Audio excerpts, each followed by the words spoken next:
all, and welcome to History with R&R with Tino. How are you doing? I just saw your wife's handle on the chat, Mrs. Chinook. I love it. Mrs. Canuck, yeah. Well, on my secondary channel, I'm Rambling Canuck because I like to ramble. So, I know that's how I came to know you back in the day. yeah. But I want to welcome everybody to the chat, and welcome to all the new people in the chat to History with R&R. Glad to have you. And so, first of all, we got to ask the most important question of all: Harley Davidson of choice. Well, seeing that I do advertise for Harley Davidson, I need to be very careful and not speak my heartful mind of how I feel about any of their newer bikes. So I won't.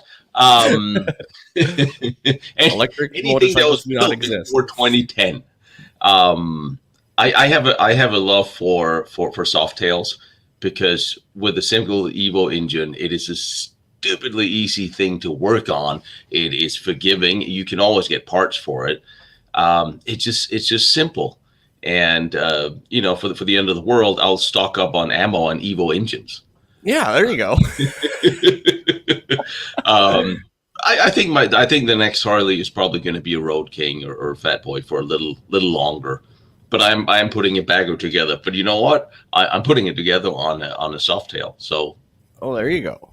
All that fancy stuff. I was talking to him last time we were filming up with Harley, and they're talking about all these new fancy buttons and the GPS and the thing, and we have this thing and that thing, and I'm looking up going, my bike has one button. It's an on and off switch. Yeah. And if it's not loud, it doesn't count. My heart-filled joy actually it goes to the riding to the gym to see how many car alarms I can set off just by riding by them.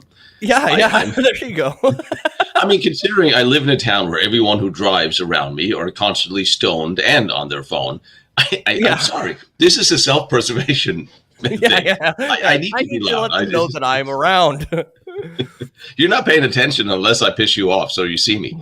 Yeah, there you go. That's the God honest truth here.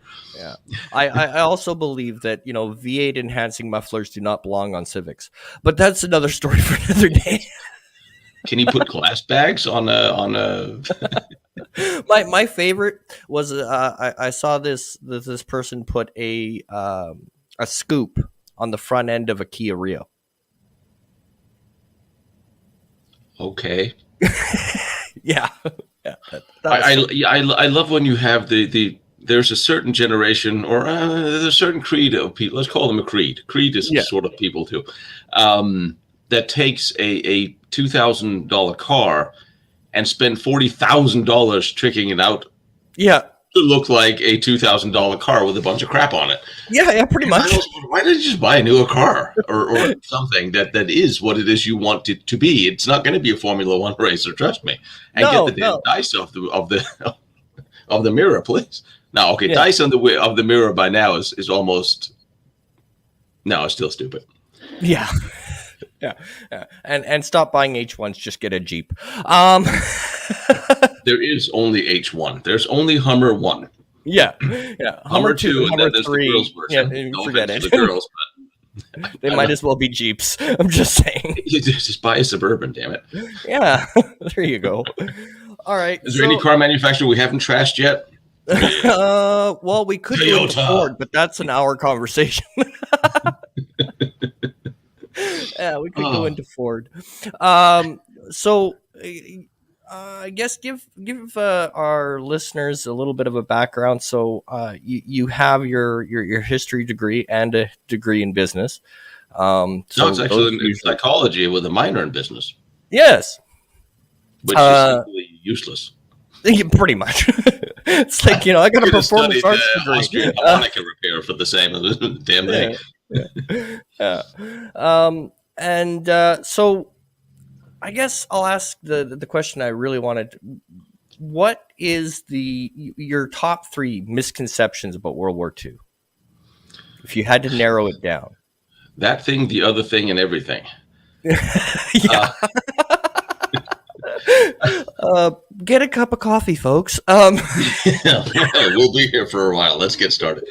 Um, there's no simple answer to that. What there is sort of the reason why I started doing documentaries, because it the whole presentation of World War II drives me crazy in the sense that it is already, for 90% of the people presenting it, if it's documentaries or it's History Channel, a Discovery, a military channel, it is already presented with an outlook of an opinion.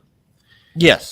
That in itself means that every topic that is touched about World War II, and especially obviously about the German side, the Japanese side is for some reason not that controversial, and it's not for some reason. Although I certainly think there are some, like their nuclear program, and why on earth the some of the really bad guys who did bad things, and I will lend an opinion here.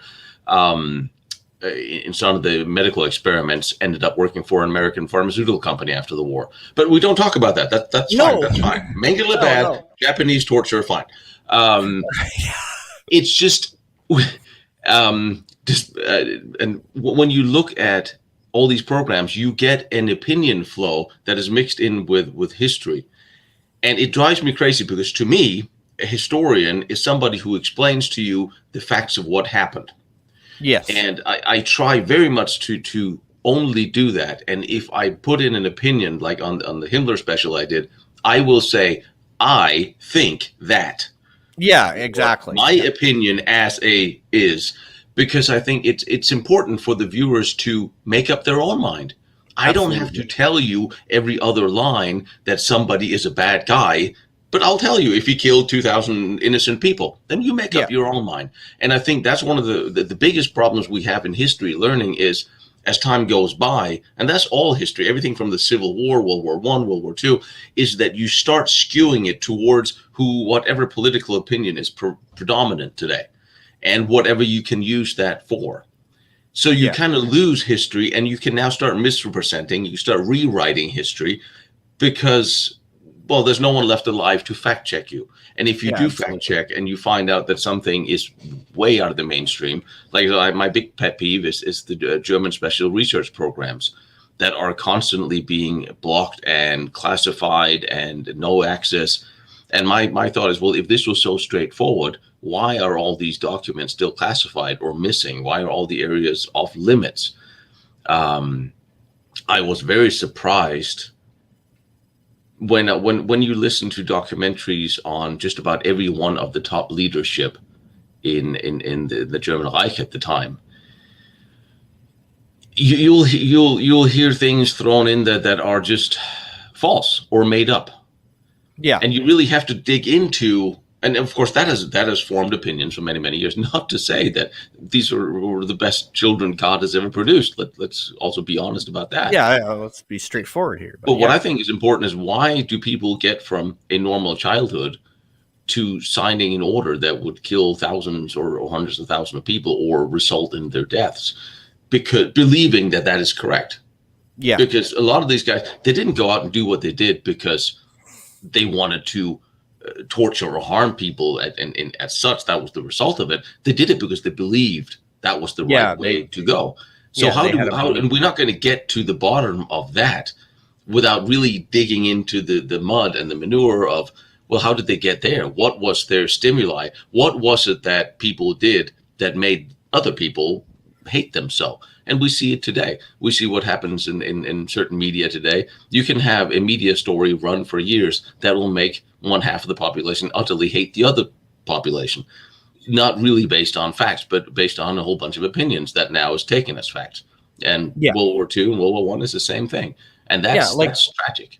Yeah, like for me, one of my pet peeves that I always got in trouble for at school was I never was one to buy the whole, oh, poor Britain, they got bombed. Because I've never been, and I get in shite for that all the time.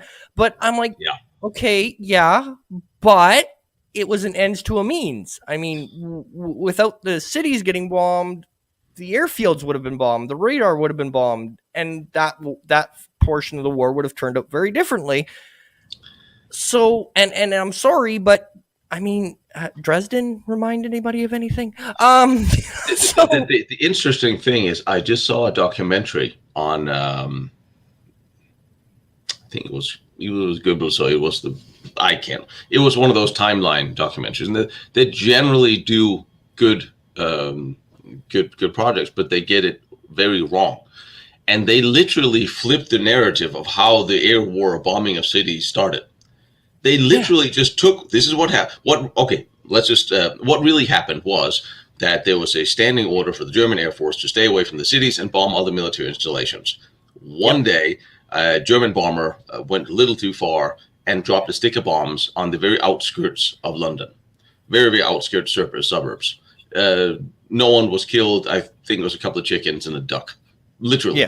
And that was the excuse Churchill then took up, said, fine, now we're going to retaliate and bomb Berlin against the yes, advice of all the air staff.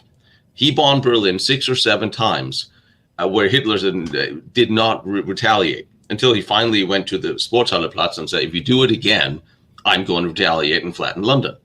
yeah. That and then that night, Churchill did it again, and Hitler was committed.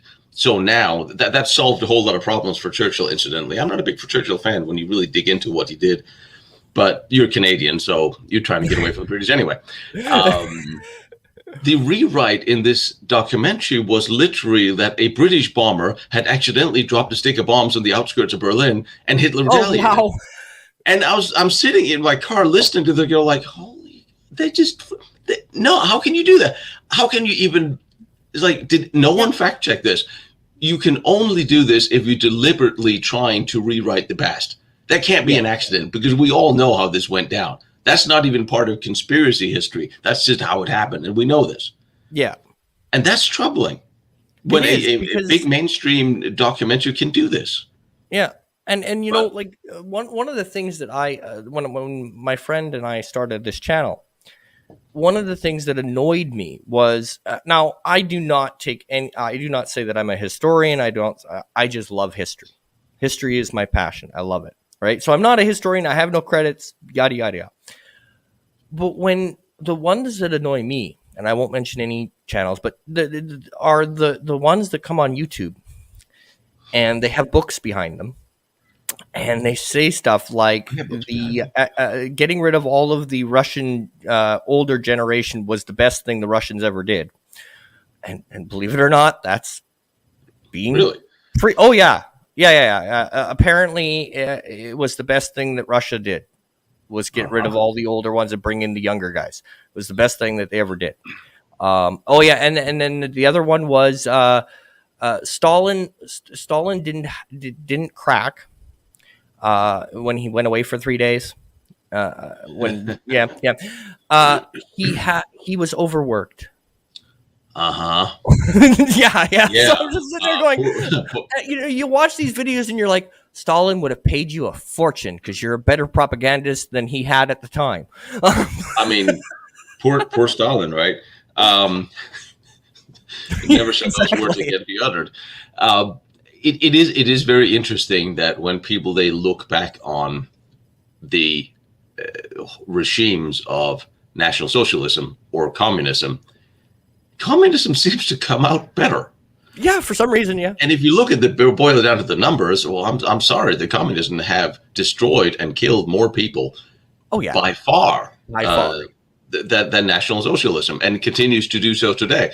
We Yeah, can start with the millions that died during the Chinese Revolution. We can go before that and say, well, what did Stalin do in the Ukraine, where they deliberately used the younger generation against the older generation because then they had indoctrinated. This was in 32, 33, where they literally created a famine in Ukraine and starved millions of people. A third of Ukraine's population was starved to death under the supervision of the NKVD and of their own youth that were literally standing in the guard towers watching their parents and grandparents not steal the harvest that they were forced to do on the collective farms. yeah, That was under communism. And the most interesting thing is they would literally they convinced themselves to the point where Stalin had convinced himself that the Ukrainians were starving themselves just to defy communism. yeah. And you go, well, they're dying. Well, they're doing it just to oppose. Yeah. Okay, Okay. Sure. sure, we'll Whatever go you with that. say, Haas. Yeah. And I think that was one of the biggest mistakes that the Germans could ever make. And you look at Neumann and Rosenberg, and you look at the policies that the German army went to the east with. If they had approached the east as liberators, Yeah. which incidentally, somebody who did not have any love lost for anybody, Goebbels, tried to implement. He Yeah. really he tried to actually. It was Goebbels is a very interesting character, and he had some very interesting points. But that was one of them. Go to the east as liberators, and we'll sort it out afterwards. And that would Yeah. probably have won Germany the war, Yeah. because half of the I've Russian long said that population too. would have Yeah. turned against Stalin in a dime. Oh yeah, absolutely. Especially Ukraine and that area, Yeah, they would have they would have grabbed a gun and said, "Where do I shoot?" I mean, Uh, in at that Ukraine, when the point. German troops rolled in, they would bring them salt and bread and flowers because they Yeah. saw them as liberators from Stalin's tyranny. Yeah. Uh, that did not. If that had been reciprocal, that would have been a whole different ballgame. Yeah. If they had gone in with if they'd gone in with honey instead of an iron fist, Exactly. Yeah. yeah, then it But would have been a different war as well. Yeah. and but the what ifs are fun. Oh, yeah, I have a series on that, but yeah, it's interesting to look back, and then it's even more, I would say, frustrating now to look back and see some of the things that are being, I guess, propaganded about, like, you can't sit there, like you've said in your videos, you can't sit there and talk about World War II in a sense of, you're here, this is what happened, I'm not picking a side. You have to pick a Yeah. side to write the column, and you better be picking the Allies side, right? or face the execution squad, I mean, right? So now, what interests me is, one of the things that really interests me, and I've tried to get as much information as I can rewatching some of your videos in preparation for this. Um, what would sorry. you say is your most interesting, like, when you go through like a bunker or a tunnel, what would you say is the biggest one that you didn't expect? Like, you expected it to be like, it's going to be an underground tunnel and that's it, and then it Well, turned out to be something huge, tremendously different.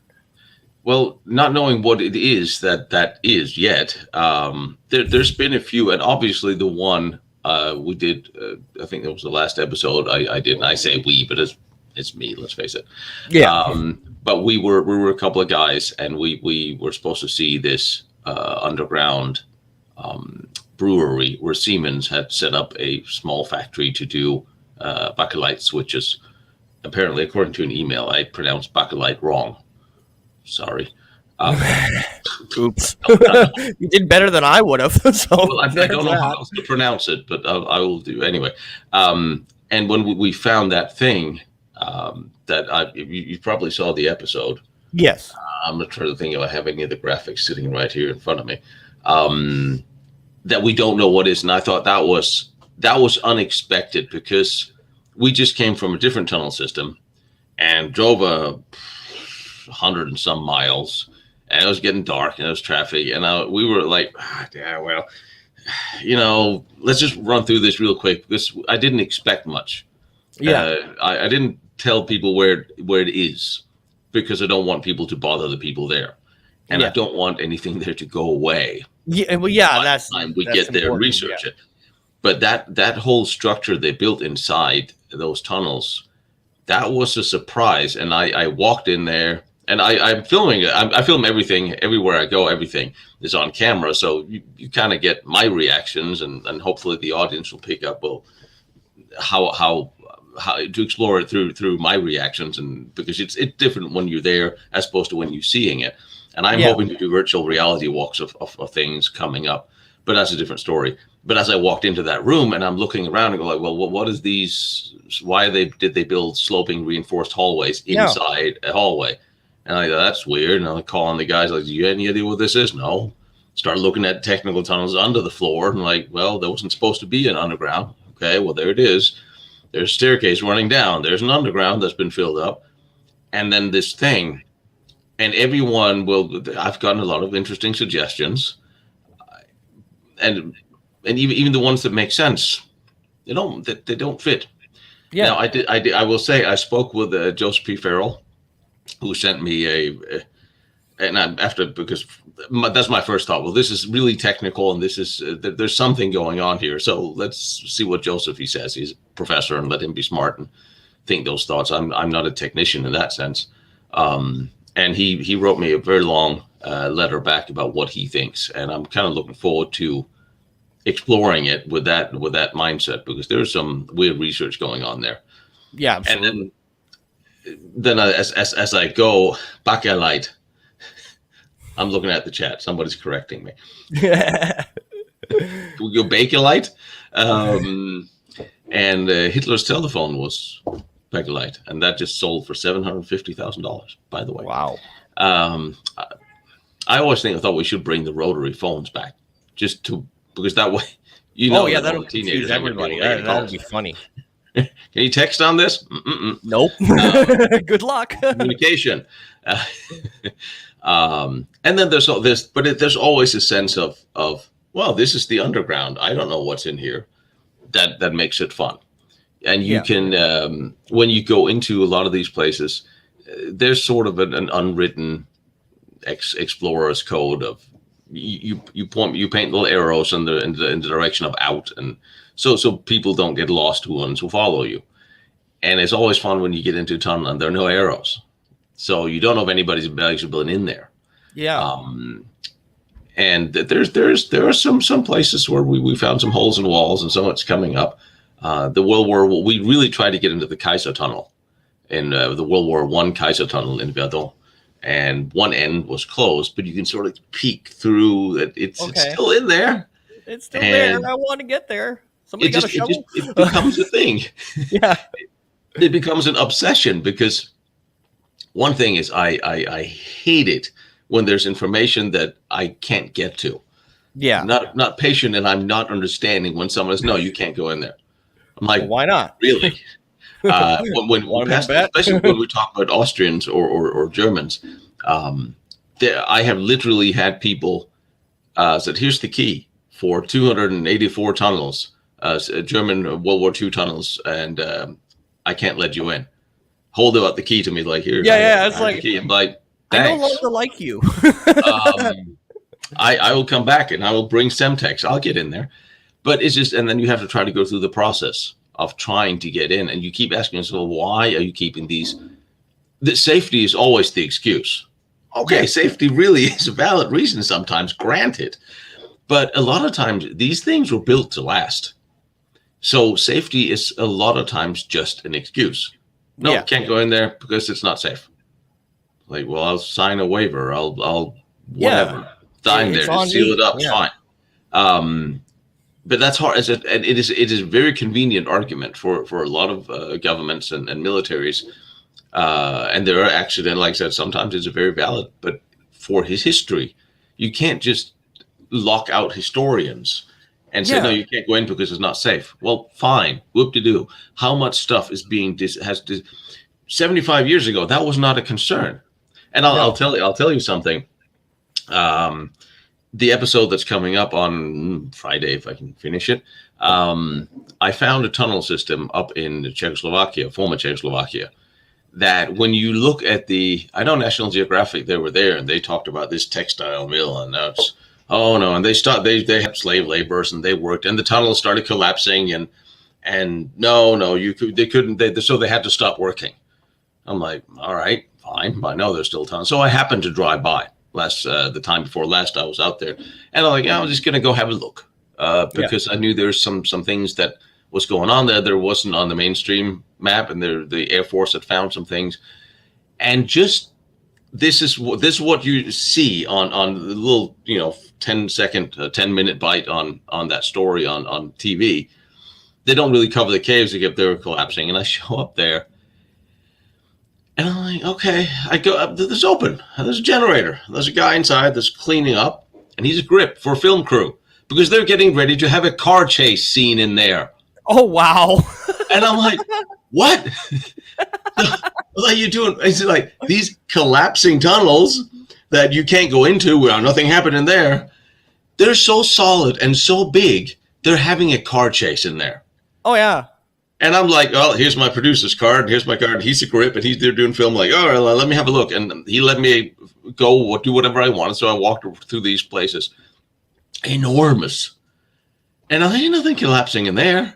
No, no. And but yeah, you'll see there. That was a surprise. It was the cleanest, biggest setup of tunnels.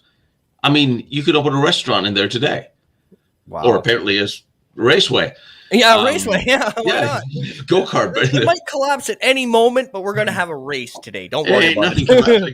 You know, somebody paid us a lot of money, so we're just gonna forget about that safety thing. Yeah, and honestly, none. But that's why there's some couple of places out in Germany where I've seen, and Austria as well, where can't go in there. They keep filling them up. They keep closing the entrances, and people, not saying that I would personally do such a thing because it might be considered illegal, to Yeah. remove such barriers and go in and explore and film these places.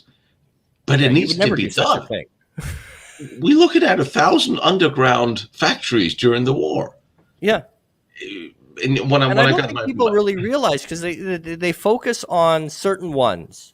Like most documentaries, they'll yeah, focus on Auschwitz, they'll focus on Dachau, like the big name yes, catchers. They'll focus on those, and the rest of them didn't exist. no, As no, far as most history is concerned, it didn't exist, didn't happen. There was only five major. There was only five.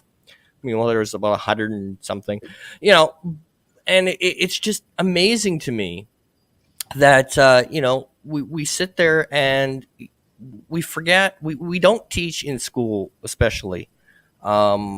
we teach in We schools. forget. No, I'm they sorry, don't. I'm in America. We don't have that sort of thing going on. Yeah, it's not much better up here, but they don't teach that most books are written by the people who won. Right, Yeah, like it's not, and then most, even if you're looking at a German soldier writing something post World War II, oh, they're going to write it so that they fit the modern narrative where, well, I had nothing to do with this and this, it was all this guy, like you point out in your videos. We blame the dead, we didn't do anything wrong. and not only that, that was actually a strategy by the that was started after Heydrich died in 43, 44. There was the narrative literally went out in a memo to the higher ranking Nazi officials that if this goes sideways, we're going to blame those who died. Yeah. And of course, after the war, if you were a German soldier or anything, you want to work because your country is now occupied in four Yep. different zones. You're not going to go out and plus the denazification that is still going on today. You have by law, you can't question a whole bunch of things from the Second World War. You can't talk about it, but you can't talk about it. You can't have a debate about it.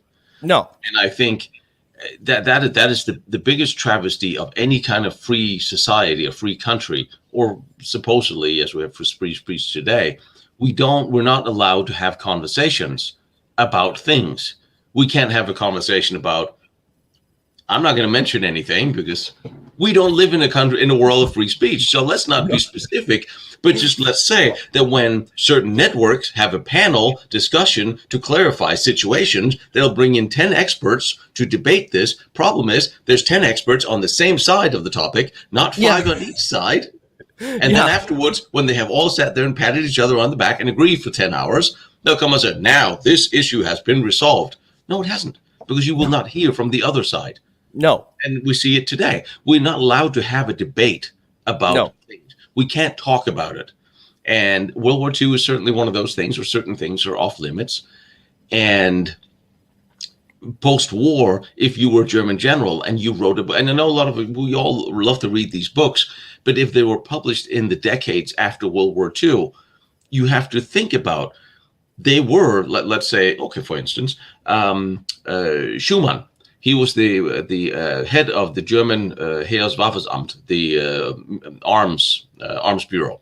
He was the technician that worked with Kurt Diebner, the nuclear scientist. He wrote a book in 1947 about the German nuclear project, about the truth of it.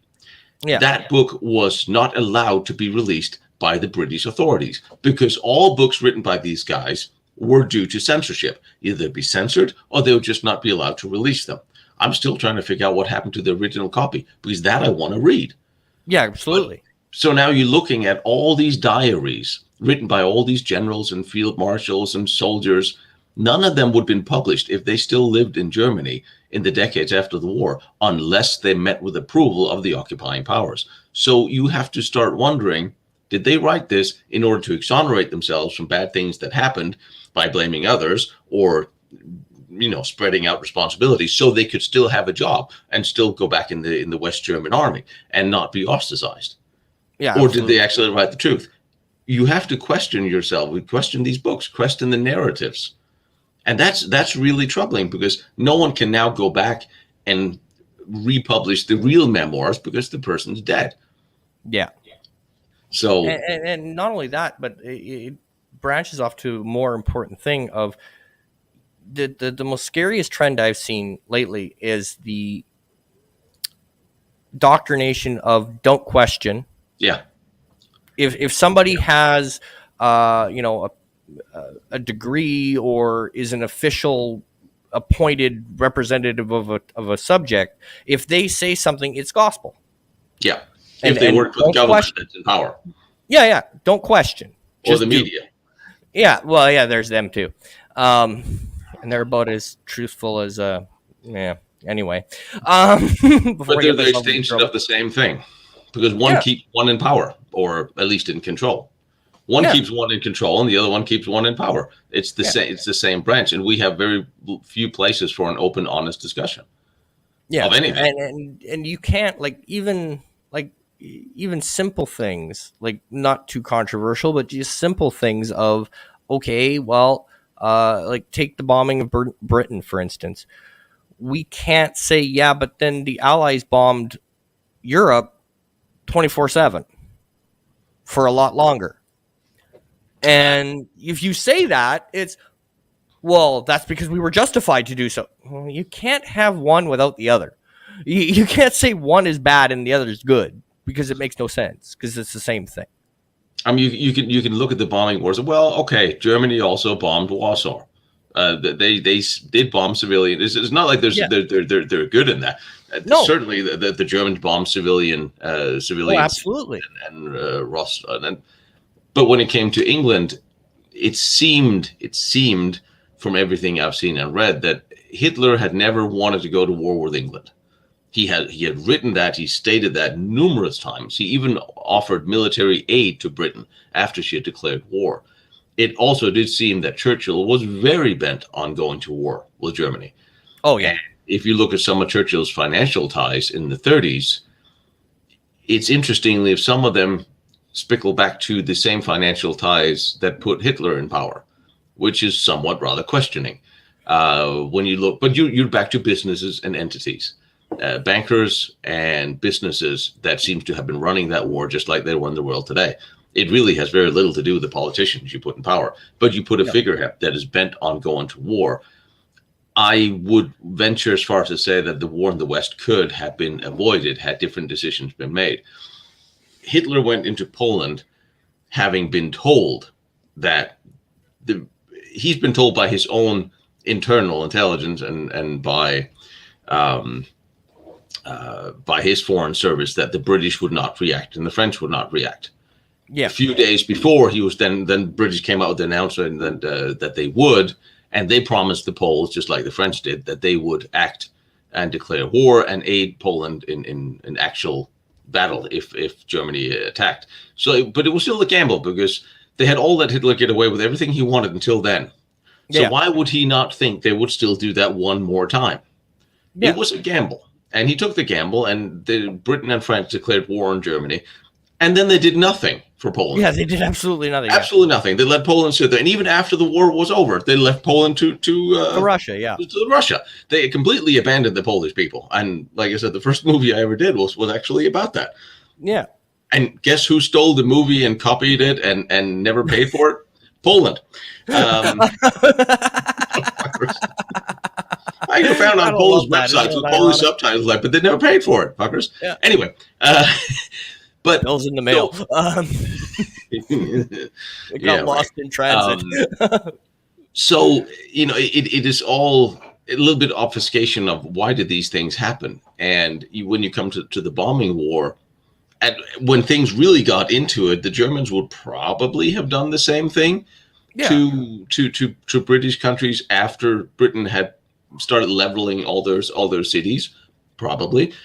And the interesting thing is the British knew it really wasn't affecting war industry. No.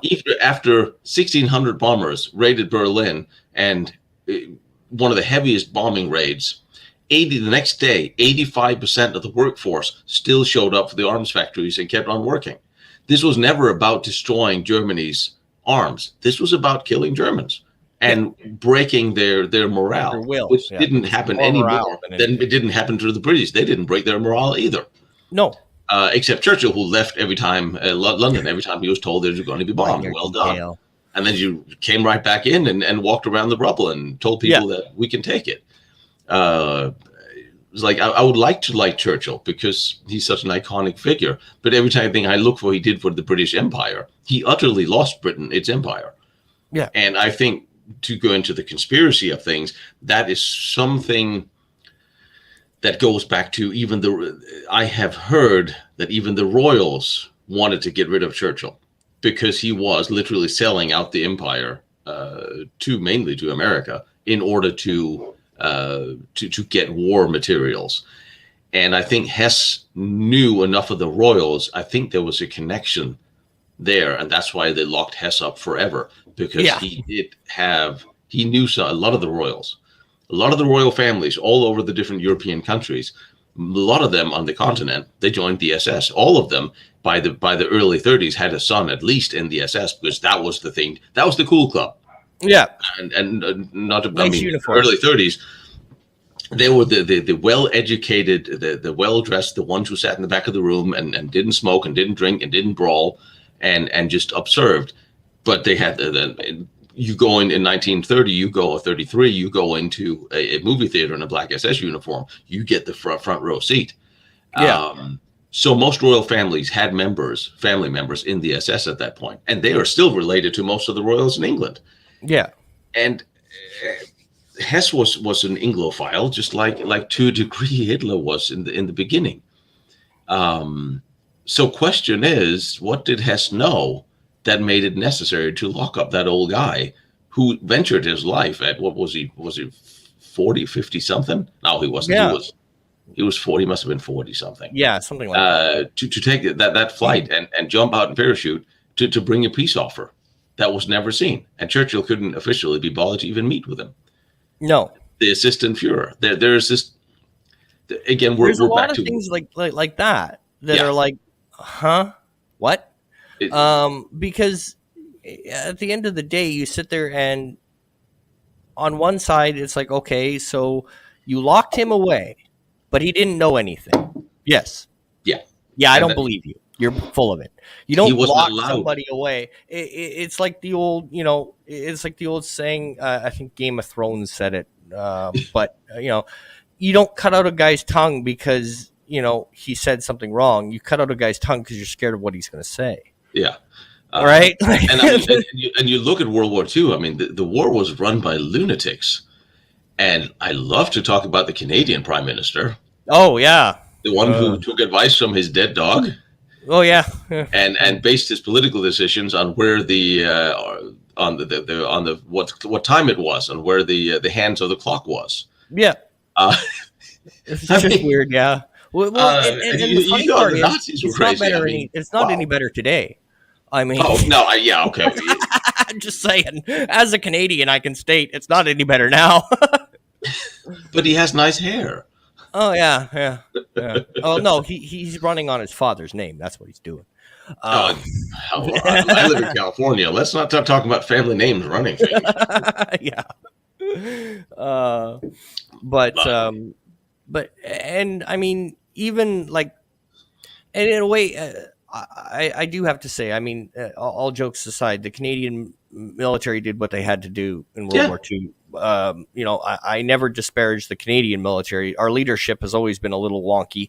But I will say the craziest buggers were the merchant marine who, jump in a Corvette that has no guns on it whatsoever because they haven't installed them yet and went, okay, let's guard the convoy because we're crazy. I mean, I think everybody who signed up for that war was a little crazy, but there were great heroics on all sides. And Yeah. one of the things we can't forget is everybody had sacrifices, and everybody lost brothers and sisters and daughters and children. And there is no such thing as a clean war. No.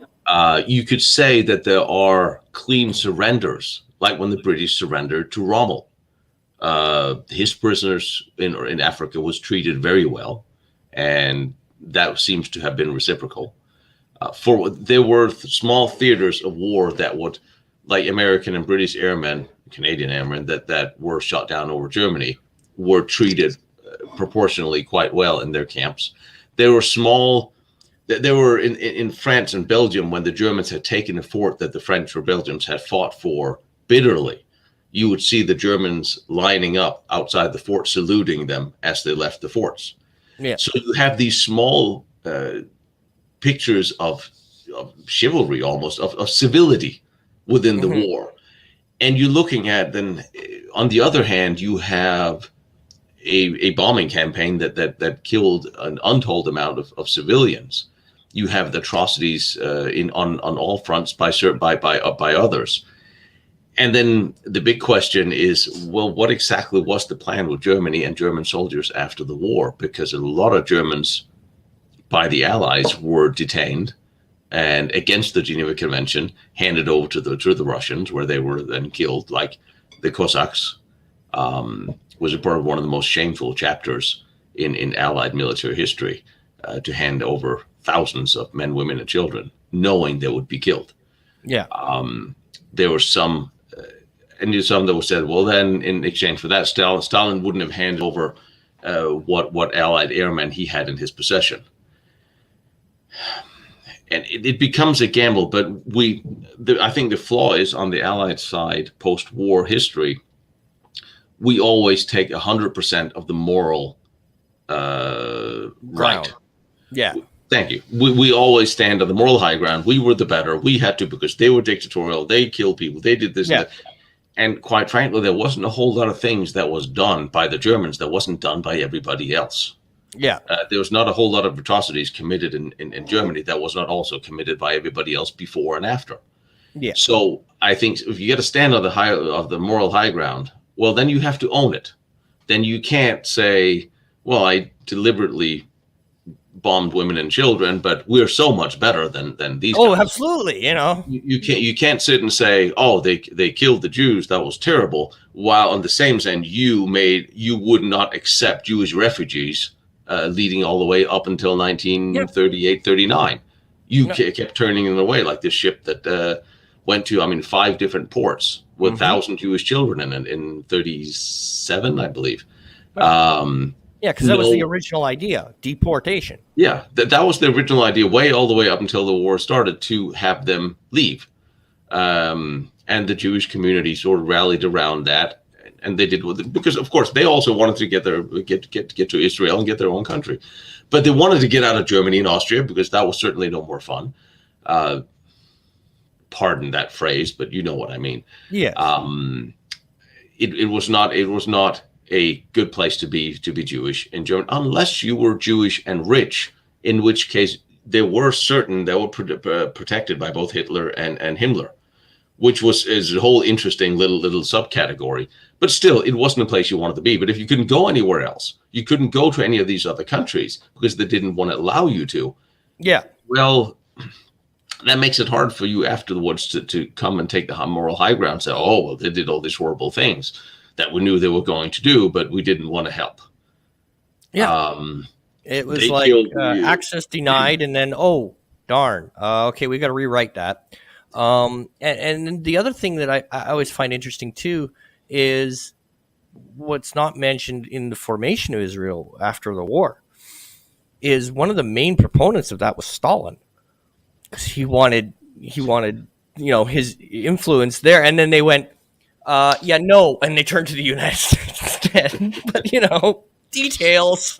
um, Stalin was preparing his own anti-Jewish purge oh towards yeah, the end of his life, yep, believing that Jewish doctors were trying to kill him. And suppose there was also Jewish programs in the before World War I, after World War I, also in the East. So it wasn't a thing that was indicative of Germany. It just seemed Germany took the harshest step in order to in yeah. that direction. Um, but that's one of those things about military history that I try to stay away from, because I would love to have a redo of the Nuremberg trials Mm-hmm. with proper defense, proper prosecution, adherence to law that existed at the time, not just imposition of ad hoc law. You have to remember the people that wrote the Nuremberg laws. No, I'm sorry. The ones who wrote the laws, the Nuremberg trials, were to be judged after, were the judges that were presiding over the trial. Yeah, And they but had their own little bit of don't horse trading. didn't you like the Dog and Pony Show? I mean, the Dog and Pony Show was nice, wasn't it? And the one person who didn't want to just shoot them outright was Stalin, of all people. Mm-hmm. Which is interesting, because I've seen post-war that there's been trying to be let's try to salvage a little bit of Churchill's reputation by saying that he was so offended that Stalin and Roosevelt, that they were in agreement to shoot all these high-ranking Mm-hmm. Germans out of hand, and it was actually Churchill that sent this memo to the American president, and he initialed it. And that letter is still in existence. I think in the Virginia Library, I believe it is, where you can still see it. This was Churchill's idea. Let's just take all the high-ranking German and Nazis, and upon identification by an Allied general, we'll just shoot them. That was Yeah. Churchill's idea. That was Roosevelt's idea, or then became Truman's.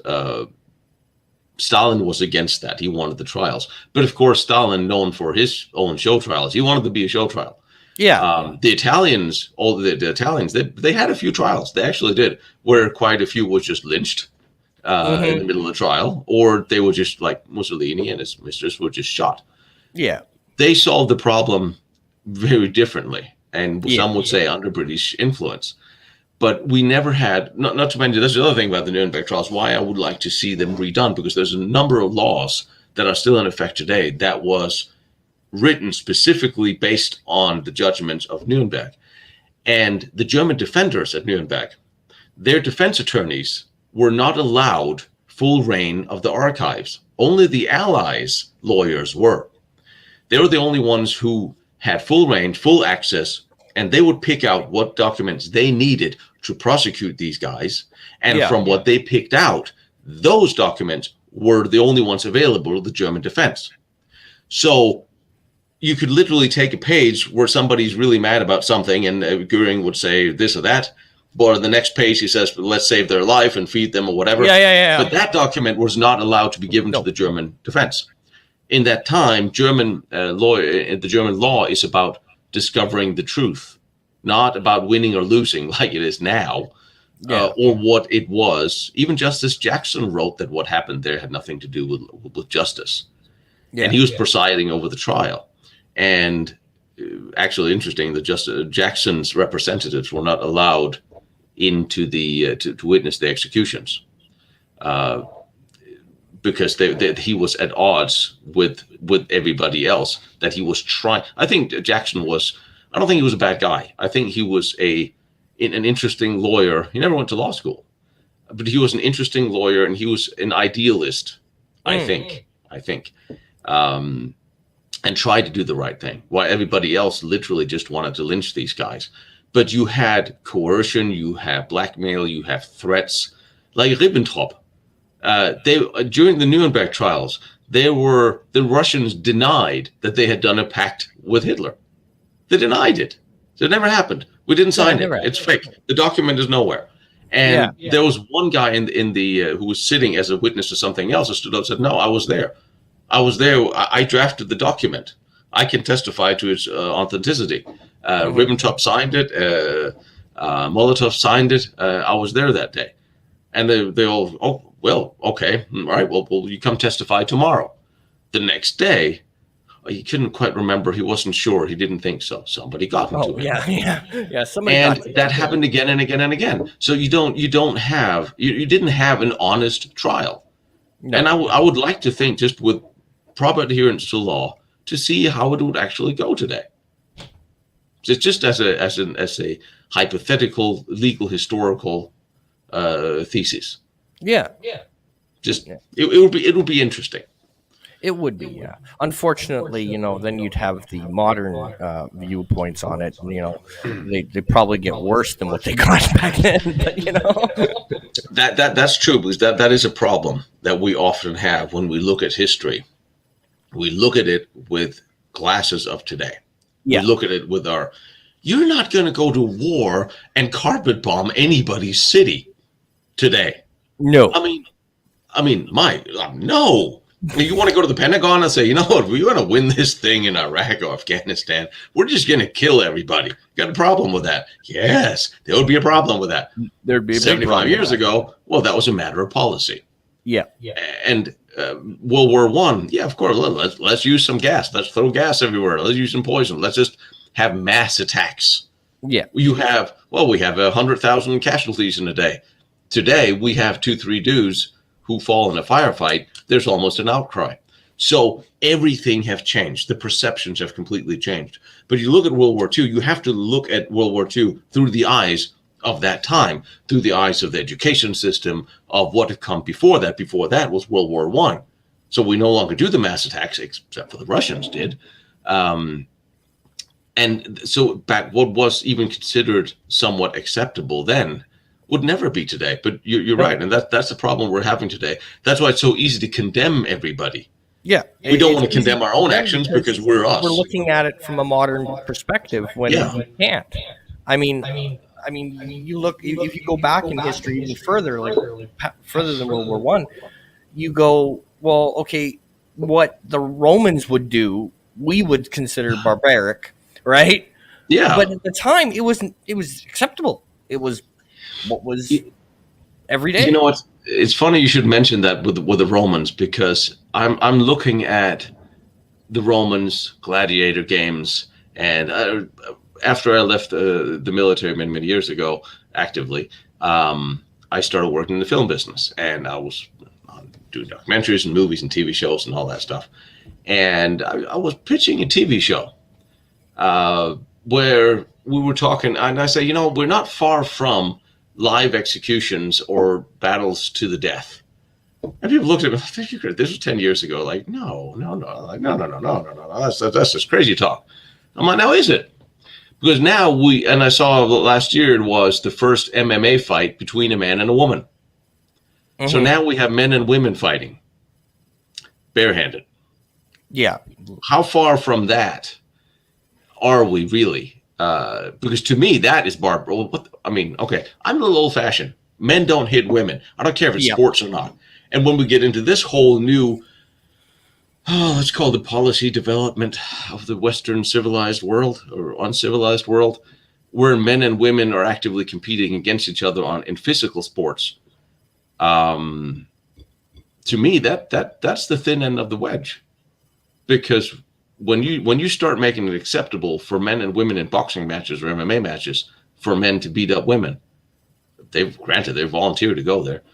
I don't think that's the right signal to send your young. I'm sorry. No. You telling young boys that it's okay to hit young girls. Yeah. I grew up with my mom, an Irish redhead. There's no way that flies. No. And it shouldn't. And I don't care what you identify as. Yeah. Women are still not as physically strong as men, and it is not acceptable for men to hit women or children or animals. Let's just set that straight. And I don't care what you call it. And I don't care what you identify as. It is not acceptable. And I don't think we should live in a world and call it civilized where we all of a sudden make that acceptable within the guise of sports. because that is sending the wrong signal in so many ways. But that again, I'm a little old fashioned because I am a product of what I grew up with Absolutely. was more old fashioned Western civilized sentiments of chivalry. I had a Yeah. Well, I'll give grandfather you that an taught me to idea. I'll hold the give you an door. idea. My dad, my stepfather, was born in 1928. So you can imagine where my sentiments go on that one. But no, it's crazy, and it boils over to like history. Like we look at our books and we read them, and it's all great and fine and dandy. But what we need to do is have that critical thinking, and we're losing the critical Yes. thinking. Yeah. It's Like, not one of the things that I thought. And it's interesting because if you look at, and I was talking to him last time I was in Germany, and you're listening to all the restrictions that comes up every winter, apparently. You can't go within a few miles of your home. You can't do this. You can't do that. And some of it is utterly nonsense from any perspective, whether it be medical or logical. You still have to base a little bit of logic in things. You have to build critical thinking. I thought the takeaway from World War II was specifically that you should not blindly follow authority without at least question or debate. well, never Well, that mind World seems to War have II. You can disappeared. go That's all the way not, in back to fact. World War One on that fact. Oh yeah. Now you all go march toward the machine guns. You Yeah. should have learned it back then. I mean, we haven't learned a damn thing. We are No. reverting back to blindly obeying authority because Mm-hmm. they said so. Mm-hmm. We last Christmas, just like this Christmas, I cooked for all my friends, and we had some 15, 20 people, and I cooked for everybody, and we taught an older German friend that lived here. I said, well, we're all going to my house for dinner. So how's that possible? And what do you mean, how's that possible? But it says you're only allowed to have 2 people in your house. Like, well, they all drive here, and then they get out of the cars. They walk up the stairs. That's how it's Yeah, yeah. possible. But like, but they say, and now we're back to the end. They say, and some people, a lot of people, they just believe. They don't question. They don't start researching anything. No. Do you really not like? You don't. You think, oh, well, I drive a Prius to save the planet. Do you understand, little Muppet, that building a Prius pollutes more than building a Mercedes S-Class? Yeah. Because it comes from 5 components, comes from 5 different components on huge tanker ships that are fueled by what electrical components fuel tanker ships? Oh no, it doesn't, does it? It's oil. Yeah. So you bring all these things together, more pollution comes out of building a hybrid, a Prius, than an S-Class. Now let that Yeah. sink in. Yeah. Or the just the crazy. Oh, we're gonna save the planet. No, no. Get this right, and this has been my theory on it. Whether it's true or not, I don't care. But the point I always make is we're not saving the planet. We're saving humans, because the planet's going to be here long after we screw it up. It'll get rid of us organically. Right? Yeah, like I've had Right? enough of you guys now. Right? We're not saving the planet. The planet is going to, George Carlin said it once. The planet's going to go, yay, they made me plastic, and then shake us off. Right? Like a bad case of fleas. I mean, what planet will want a bunch of us Muppets running around with our little nuclear weapons and strange chemicals and CERN colliders and strange stuff that's trying to defy gravity? I mean, what self-respecting planet will have us for a while? Like, now let's do an ice age, get rid of some of them, and see if the next generation are smarter. Yeah, and then we're going to add some diseases in there. This seems to affect those stupid little humans. What about this and this and this? And I mean, come on, save the planet. Give me a break. We can't even save ourselves. Never mind the planet. No, because you'll be safe if you stop eating beef and you no longer have because cows are it. That's the killer. The roaming the streets pretending to be healthy burgers. They're just Instead, they now make genetically manufactured meat. Oh. Not even of plants, but genetically created beef. Pretend. Yeah, that sounds like a really, really good idea. Let's try to all make our food in a lab. And it's interesting. That won't go wrong at all. No. The body will recognize something that is completely built in a lab to eat. My great-grandmother always said, when I was younger, I would compete in bodybuilding, and I was dieting half the time for shows.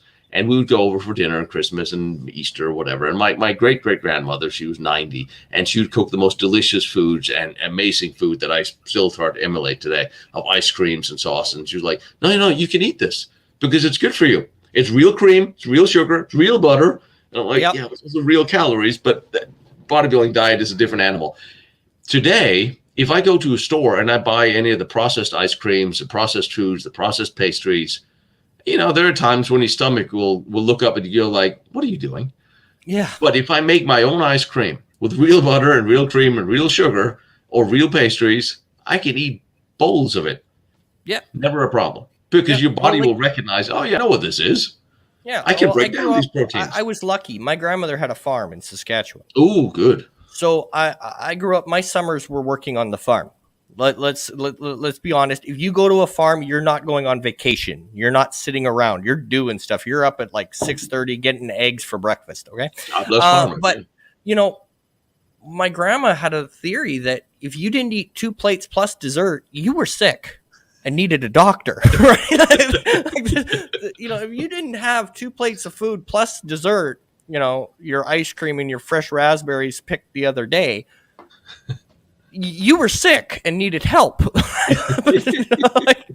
And nowadays I'd be like, oh my God, how could you do this?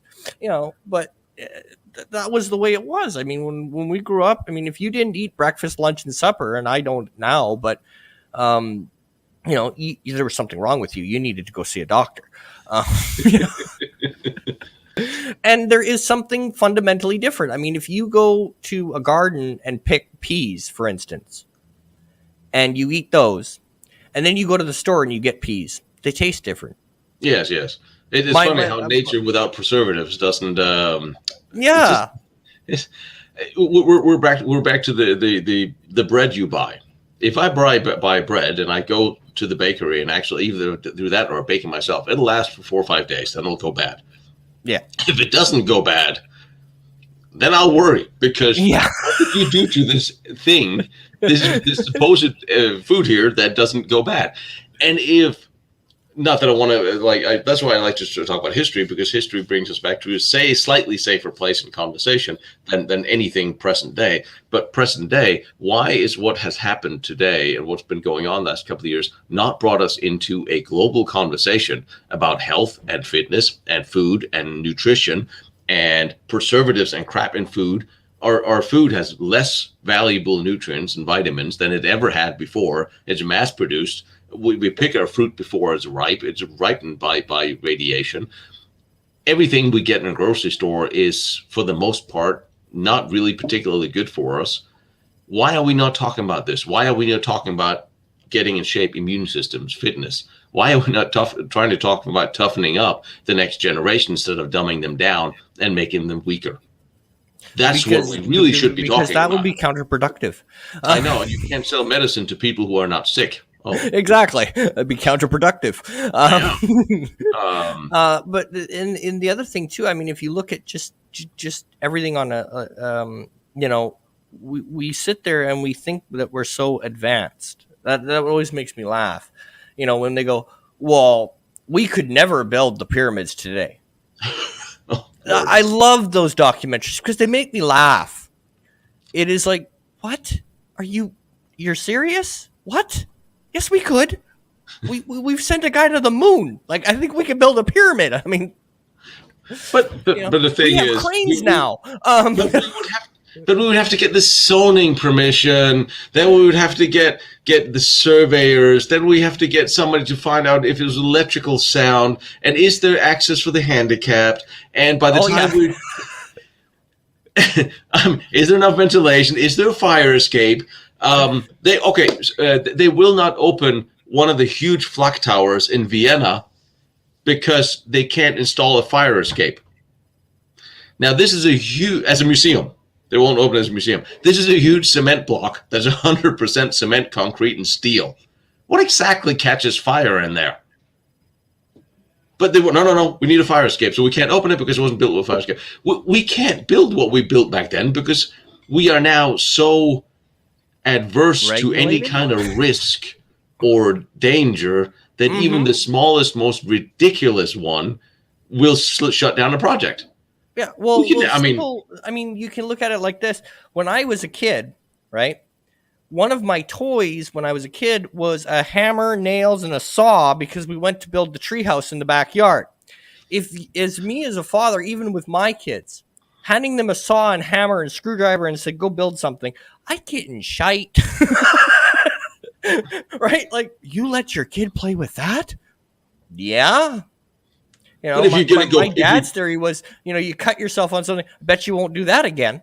You exactly, know, and I mean, you see the playgrounds now that are all wrapped in rubber and plastic, and kids playing with helmets on. Like, well, you yeah, get hurt when you're a kid. That's bad. You're going to bounce back quicker. And for some, I mean, it's amazing that we're all here today because considering everything that is today classified as too high risk and too dangerous and too scary and too whatever, how did we survive this far? yeah. I don't know. Um, I mean, I don't know how I made it through my teenage years. I mean, my friends and I used to take GT snow racers and go off his roof. So I don't know how I survived this long. I mean, Yeah. dude, for a lot. I mean, but I mean, before you go play in your treehouse, you have to make sure that there's, and I'm stealing for one of the chat here, that there's gender neutral bathrooms in it. Oh yeah, absolutely. I mean, is your treehouse neutral? I mean, I don't think kids really care, but and that's one of the things. Even in Denmark, I saw that the kindergartens are dressing up boys as girls, girls as boys, 1 week a year to see how it is to be on the other side. Yeah. And I was like, "Are you been kidding me?" Um, don't we? I mean, do we have to screw up kids that are used that otherwise could be well adjusted? And we Well, of wonder, well, course. maybe we should keep our kids home from school and homeschool them. Yeah, you probably should. Yeah. If you have just an ounce of common sense in your brain, yeah, you probably should keep your kids out of whatever it is. And this is and even in Europe, I thought that America was kind of screwy on all this, but Europe is just as bad. There's a hotel in Copenhagen that opened some years ago where they had 2 floors that was designated women's floors for safety. So Yep. it was nice big hotels but only women will be staying on these floors because then you're not gonna have any drunken businessmen chasing down the girls or the no sexual harassment and none of that. Purely a safety precaution. I think that's a great idea. Do you know who protested against this, calling it discrimination? The women's rights groups. Yeah.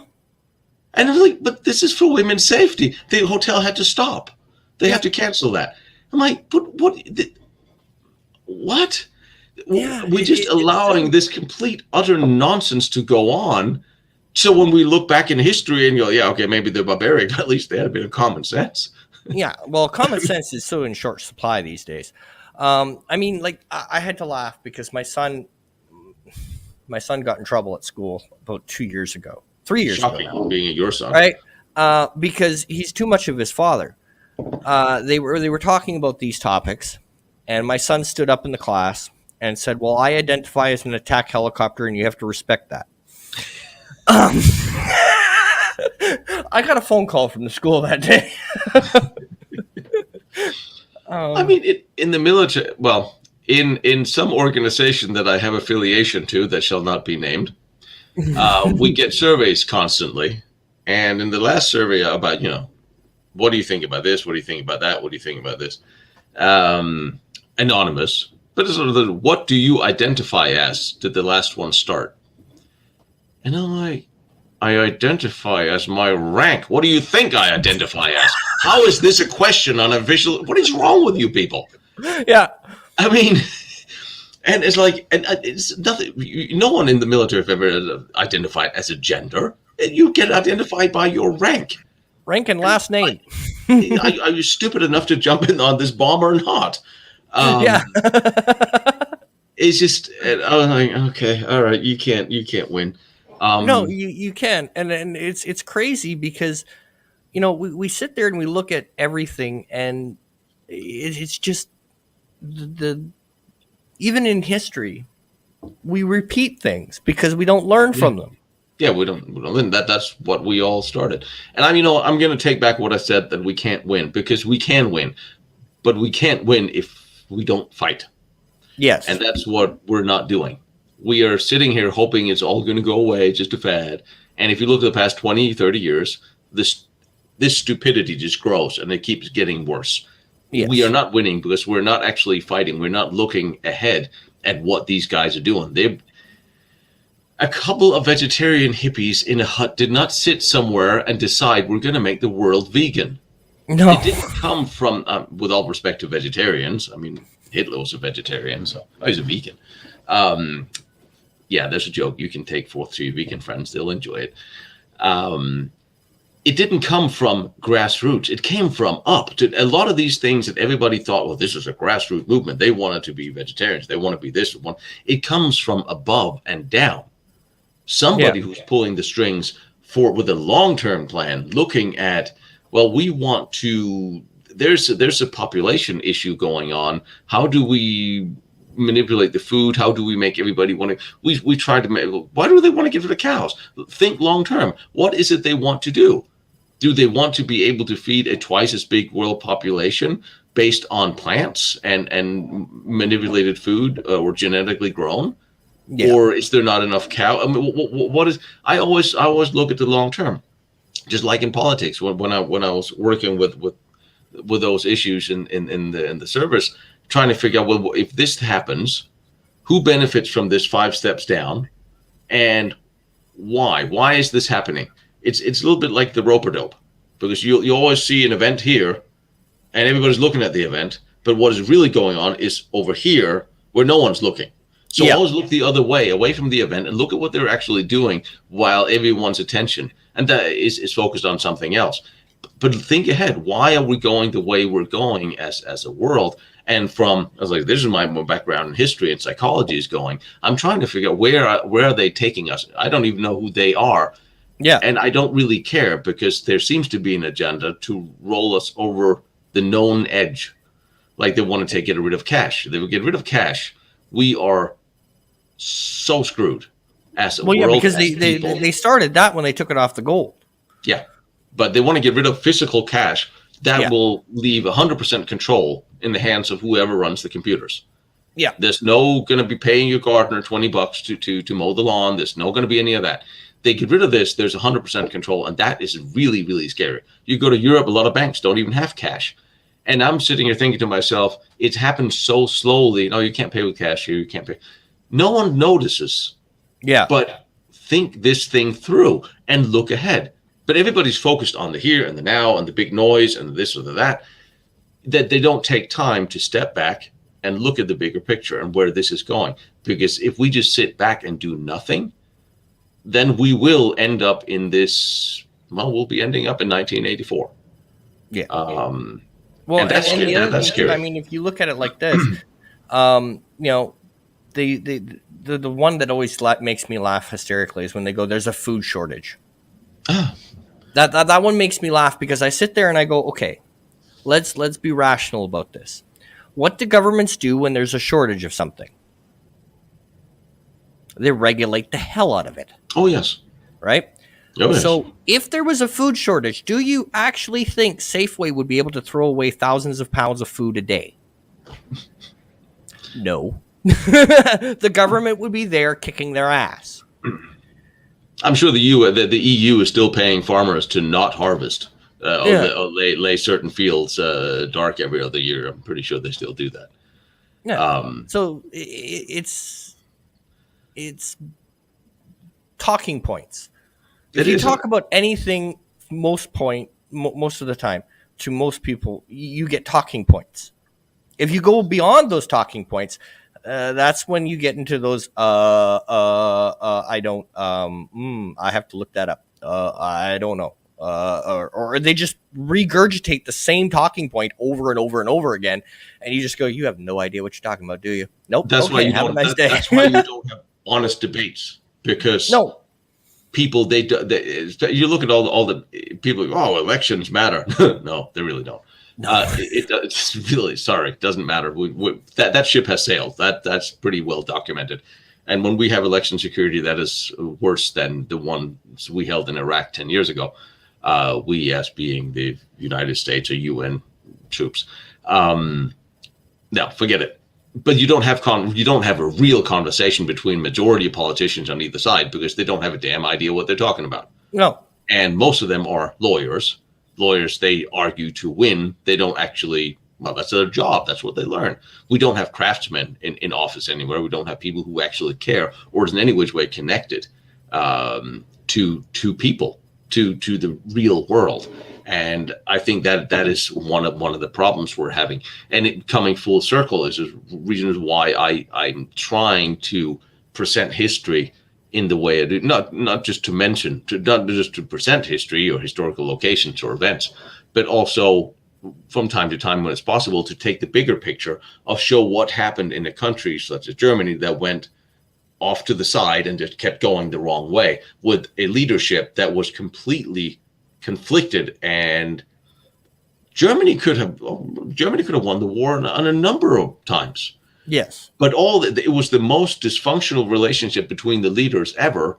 And you still had bankers, financiers, money. You had the SS, you had the party, you had Bormann's people, you have Ribbentrop's people, you had Hitler's people. You have all these people pulling in different directions.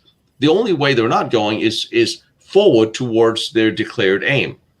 And you can learn a lot from that today because, well, we're looking at most Western countries are just as deficient, just as everybody's pulling in different directions. Everybody has agendas. No one's working together for what is actually better for the country or where it is we now live in a world where most Western countries don't even have a shared vision as a country of where they want the country to go. And you can learn a lot from history about that. We always compare America to what happened to the Roman Empire, because eventually they became too bloated, too big, and just collapsed. Which I guess is today and interesting, because now you have all these smaller countries that comes out of this. But that is scary because I don't think a lot of Americans, they would like to think that, well, we could actually end up breaking up into individual states, into individual countries.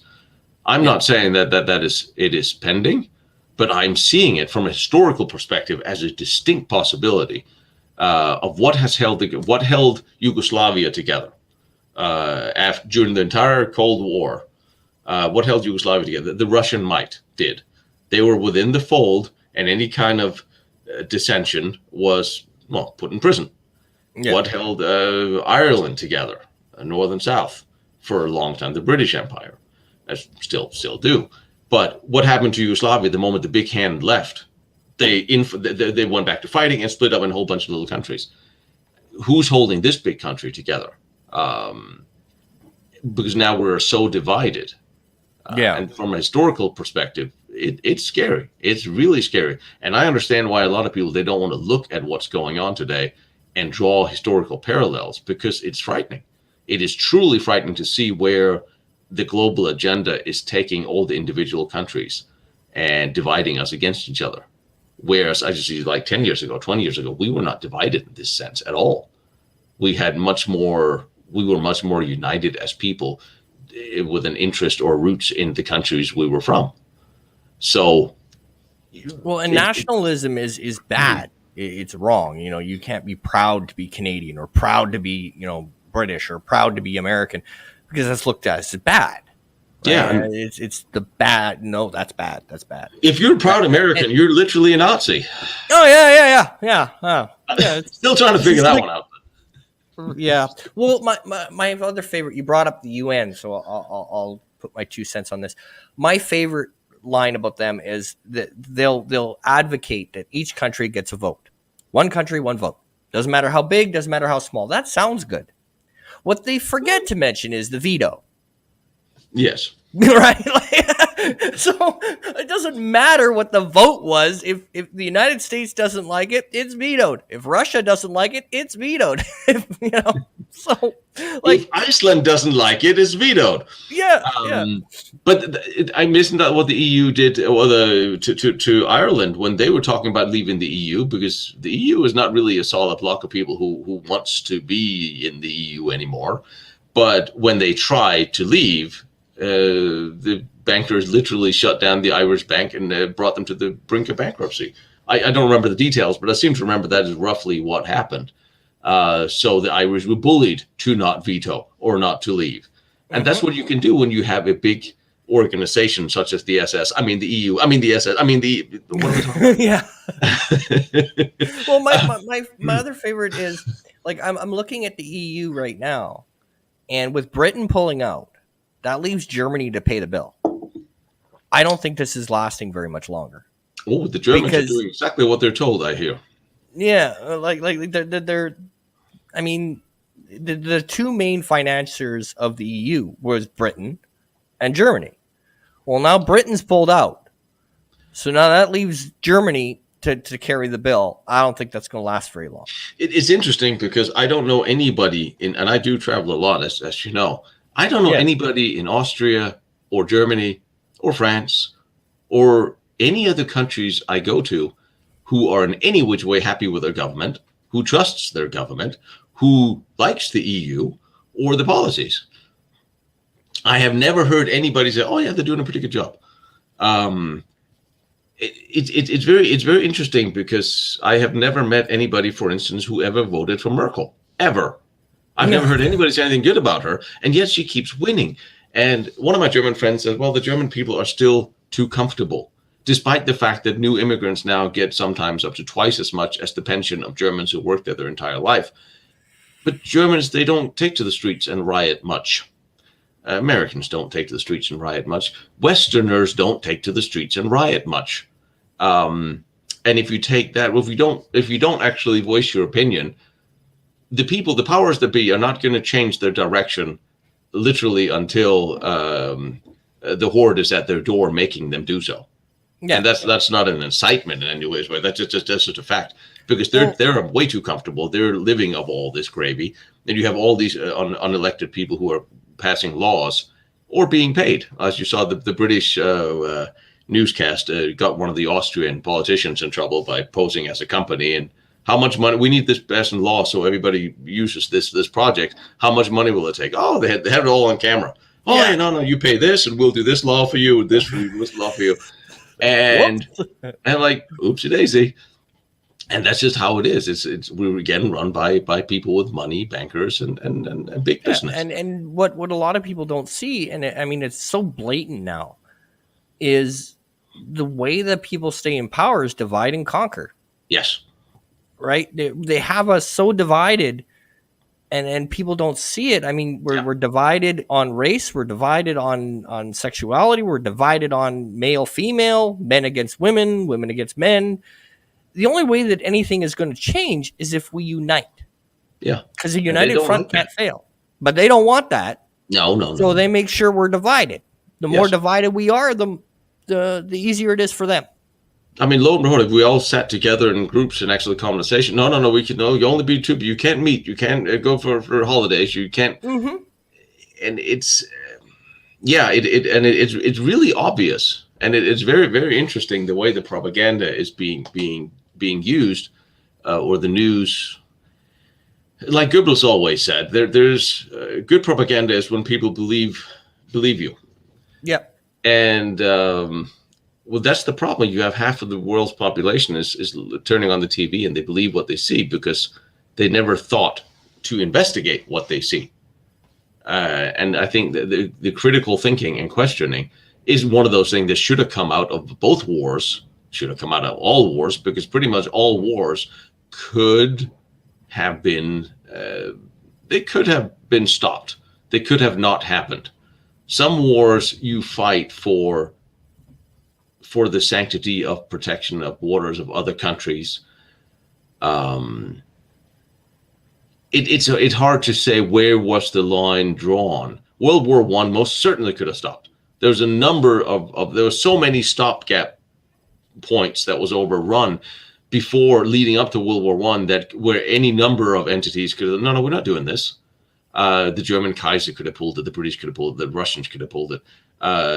You're saying millions and millions of people were slaughtered on battlefields and starved to death because Gabriele Princip shot the Archduke, an Archduke that no one actually gave a damn about. Yeah. Believe me, no, you look at all the news, then like, oh, he shot him and his wife. Oh, well, that's sad, but no one really cared. Yeah. No one took to the street in protest that the Archduke Ferdinand had been assassinated because he wasn't overly. He would have stood in the way of a war, but he wasn't overly popular. So we really didn't go to war because of that. No. That was just, as usual, an excuse. It Yeah. was a convenient excuse, if not, there's more to it. But again, if a few people could have done differently, it would have happened differently. Same thing with World War II. There was quite a few different places in history that could have ended. For instance, you can say if the Allied had really rallied around Czechoslovakia, uh, Hitler would have, and literally mobilized their army, maybe even gone into parts of Germany. That would have told Hitler, because his army wasn't ready at this point, that would tell him, okay, this is as far as I can go this way or now. Yeah. It's a little it's a little bit like your dog that keeps stealing your food until you smack him on the nose. Yeah. And you're like, all right, okay, all right, fine, I'm not stealing the food anymore. But you have to. It's like with children, with everything else, you have to put down Boundaries. a solid boundary, and that's what we're not. We haven't done that so many times with so many regimes. And when we have, they've been inefficient, or they've been clumsily done, or they haven't really, or they've been done specifically in order to create a war situation. Yeah. You can just look at why did Japan attack Pearl Harbor at all? Oil embargo. Oil embargo. I was a little. We can get into 9/11 a lot, but then we'd have to get into what actually happened. And again, this is my opinion, so this is not fact or anything, because I don't have anything. It's a fact. It's your opinion. Yeah, it's my opinion. But what people forget, I mean, we look at the biggest ceasefire we've got right now, which is in Korea, North and South Korea. Yeah. Okay. What nobody mentions is that ceasefire had a wonderful little event that happened right before it. And that was Stalin dying. Yes. The main arbiter and person who wanted that war to continue passed away. And then all of a sudden we have a ceasefire. Couldn't have happened to a nicer guy. Couldn't happen to a nicer guy. But it just baffles me, because that's never said when you watch a documentary on it. They very rarely talk about the Russian influence, and the Russian influence, if you look into that war, was huge.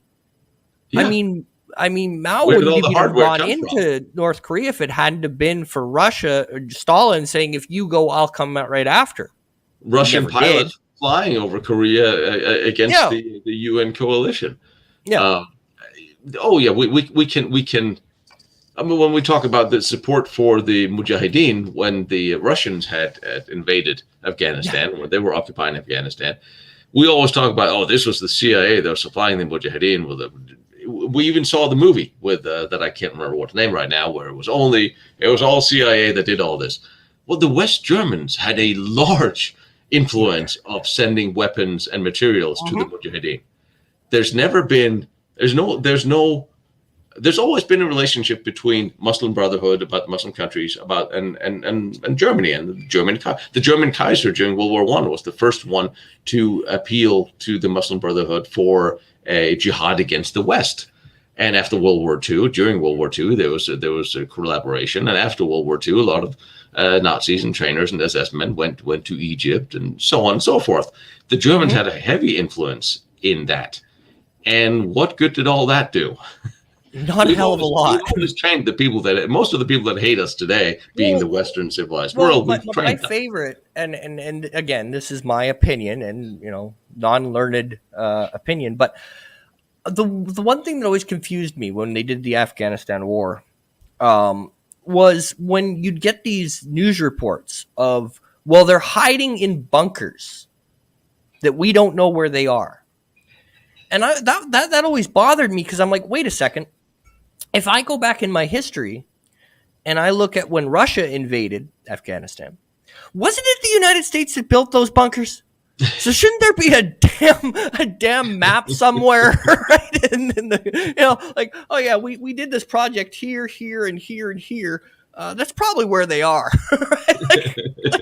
It just baffled my mind, because I'm like, wait a second. You're trying to tell me that they don't know where these bunkers are, but if you go back in history, you're the ones who built them in the first place. I mean, and then we can always ask the question, well, why exactly did the Russians go into Afghanistan? Yes, they have tried to put them within their sphere of influence. But the catalyst, as I remember, not having read up on it recently, was that the Russians were trying to implement schools and teaching for both boys and girls, and that was not falling well within the religious community in Afghanistan, and they went into school and cut all the teachers' heads off, and Hmm. that's what started the war. Well, I mean, what do you think? It was such civility of actually teaching both boys and girls. Nothing is black and white. No. And now we've I just saw, what was Afghanistan, that no, it was Pakistan that did a deal for Chinese tanks. Um, it, People have always looked to us for support, and now we are just, that's just that thing. What's been going on is we've sort of been written off as a powerhouse that could actually affect outcomes. And that's the first step towards infighting. You just look at what happened to Germany in the 20s and 30s. Speaking of a place I wish I could have been in Berlin in the 20s. I know, no, Hitler hated it because it was so decadent. That's kind of why I wanted to go. I'm telling you, researching Germany in the 1920s and Berlin in the 1920s, you come across some really raunchy pictures. Probably, Like, yeah. you know, like, wow, I did not think this was the thing in the 20s. Wow. Yeah, they had some really Speaking of, interesting ideas. you can So, see where you, here's a question, and it's one that I've thought about a couple of times. If the stock market crash doesn't happen, does Hitler take power? yeah, I think he does. He does. Because Germany is still such a divided place at the time. And you're looking at, he'd been let out of prison in 24, and they were slowly beginning to win regional elections. The stock market certainly helps, but Germany was already not doing well because of the war reparations she was being made to pay because of the Yeah. Treaty of Versailles. There was enough unhappiness. The Treaty of Versailles made it absolutely 100% certain that a World War II would happen. It would Yeah, always it was be even the excuse forecasted for by the those people making Yes. the Treaty of Versailles. We've Uh, got about 20 years, and yeah, then we're I going to mean, go to war again. exactly. Some of them even pinned it down to the date. Yeah, And there's a reason why even the United States didn't want to ratify the Treaty of Versailles. The House rejected signing it. I don't know, most people know that. But it was going to happen. And then you have the infighting between the communist faction and the national fractions in Germany. And there's another interesting part of the way you portray history of the 20s and 30s in Germany. You always hear in documentaries how the nationalists, the Nazis, the SA had killed this, and this, and this person. And they did this riot and they attacked these and these. But you never hear about how the communists were doing exactly the same thing. There's communists were assassinating people left, right, and center, like in Munich when they declared the Soviet Republic of Munich, and they took hostages and marched them out and executed one every hour by beating them to death or cutting their heads off.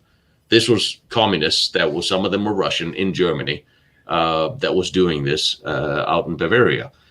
The communists were doing just as much harm as the SA was when it comes to street fighting, but a lot of assassinations as well. You never hear about that, no, which is when you bring to like, okay, so we're back to again. Then here are two fractions that are equally bad, but one preaches in favor of the protecting the country and the sanctity of the country, and the other one preaches on behalf of Russia and a Russian ideology.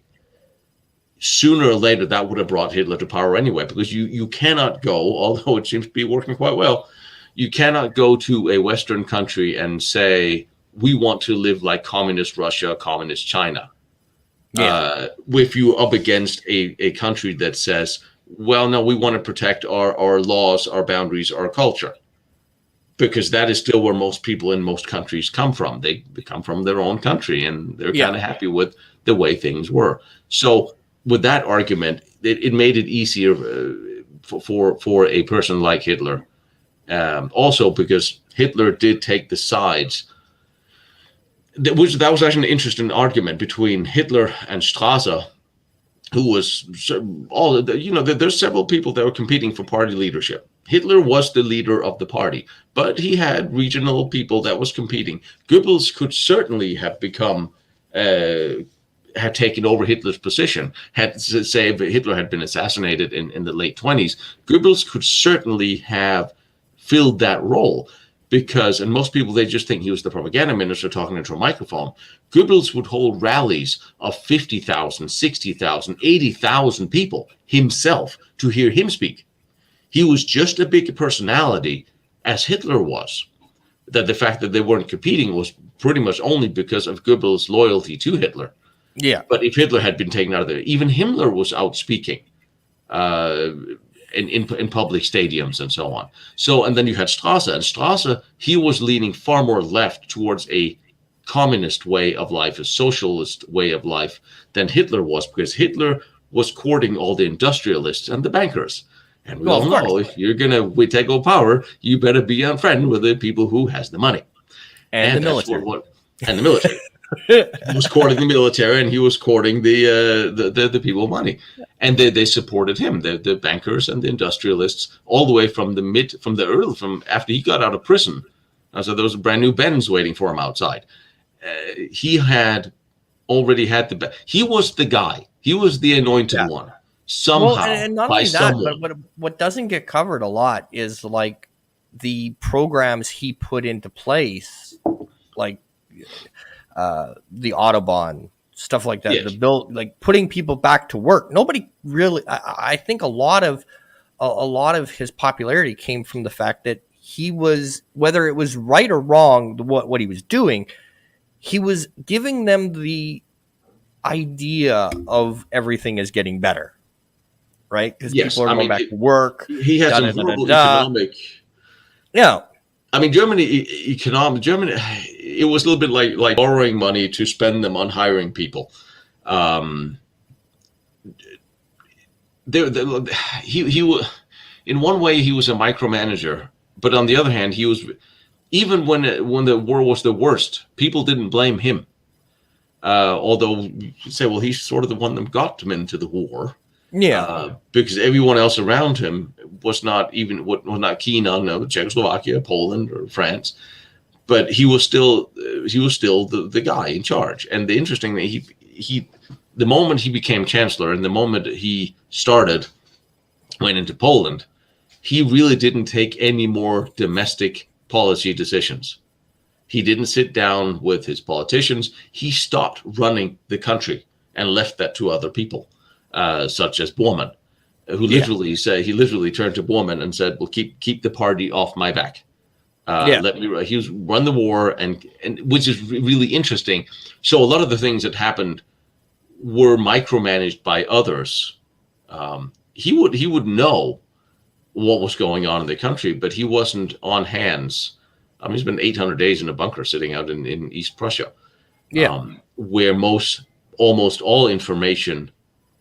That was the first thing that the Bormann did. He would keep information from Hitler. He would start. He would be the one that would sort out what information and what people got to see Hitler, which kept a lot of actual information from him that he probably also didn't want to be bothered with because he was busy with running his war. yeah, And like I said, so behind the scenes, you have all these micromanagers that all this infighting going on. So there's not really a united Germany behind the war or behind Hitler. There might be a united population, or 30%, 70%, however you want to run it. But all the middle managers are all fighting and biting for position and power and against each other. yeah. I You mean, must have known. just look at you could go Goering and Himmler. They like to fight. They did, but they made up. Yeah, They made up, and Himmler he was given all the in charge of the Gestapo. But yes, they absolutely did, and I think the reason why they eventually got along was because Hitler actually told Himmler that early on, and we're looking at 29, 28, 29, that to not to don't basically Hitler told Himmler to get along with the Goering because he didn't want to make him his enemy. Yeah. And people, they always have been portrayed Goering as this chubby druggie who was just stealing Yeah. art everywhere, doing nothing. And he did fail in some leadership ways when it came to the Air Force, but he was a powerful and smart man. He absolutely was, and Himmler recognized this, so they shook hands Great and got along. influence. And I think Himmler was the one that recognized, all right, I need to. It's very interesting studying Himmler's life because he was a very smart bureaucrat. Yeah. He understood how to get along with the people he needed to get along with and put people in positions that where he would need them down the line. Which is very fascinating. I was surprised at what I found when I really started to dig into him. I'm going to do the same thing with Goering because I think he is one of the other misunderstood people of the Reich because he's always been. We've always seen history portray Goering and Himmler and Goebbels stereotypically. Yeah. They are this and this and this and this and this, but there's so much more to that. And there's a lot of the ways and methods they used for what they did that you still see in power today. And the most scary thing is, well, Himmler was a dyed-in-the-wool bureaucrat. Oswald Pohl was a dyed-in-the-wool bureaucrat. And they weren't out in the front line with a sword or a gun. They were sitting behind a much bigger picture, somewhat detached. And who do you see today who pretty much runs the world are the same detached bureaucrats who are sitting at a distance, creating laws and pretty much passing judgment on people that they never will ever meet. No. And that's scary. We always think, well, the people with the power, the police or the FBI or no. It's the ones who are sitting behind quietly in the offices that you'll never know, you'll never vote for, but they're giving the power to make decisions that'll affect your lives. Just see what the EU has turned into. Yeah. No one gets a chance to vote for any of this. And we're back to, well, even if they are, well, elections, the almighty dollar rules that vote. Until we have elections where they have to dip their thumb in purple ink, so they only vote once in person. Yeah. I'm sorry. That's how they did it in Iraq. Yeah. Everybody gets to dip their face. You vote, you dip your thumb. You're done. No, you don't have coming back because it doesn't wash off for a week. Yeah. Sorry. That's how we have to do it in the West now, not just in America. And that is scary. Really, really, really, really scary. And interestingly enough, the first election in Austria after the annexation was if Austrians, they wanted to have Hitler as their overall leader or chancellor. And Hitler was the one that insisted there be a yes and a no. Because Goebbels, he only wanted there to be a yes. You put your cross here or you don't vote.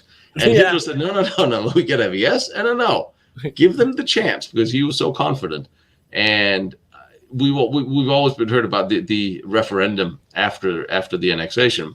Well, I'm not entirely sure it was as crooked an election as we've been told because, well, why else would he do that? It seemed to be a fairly honest election.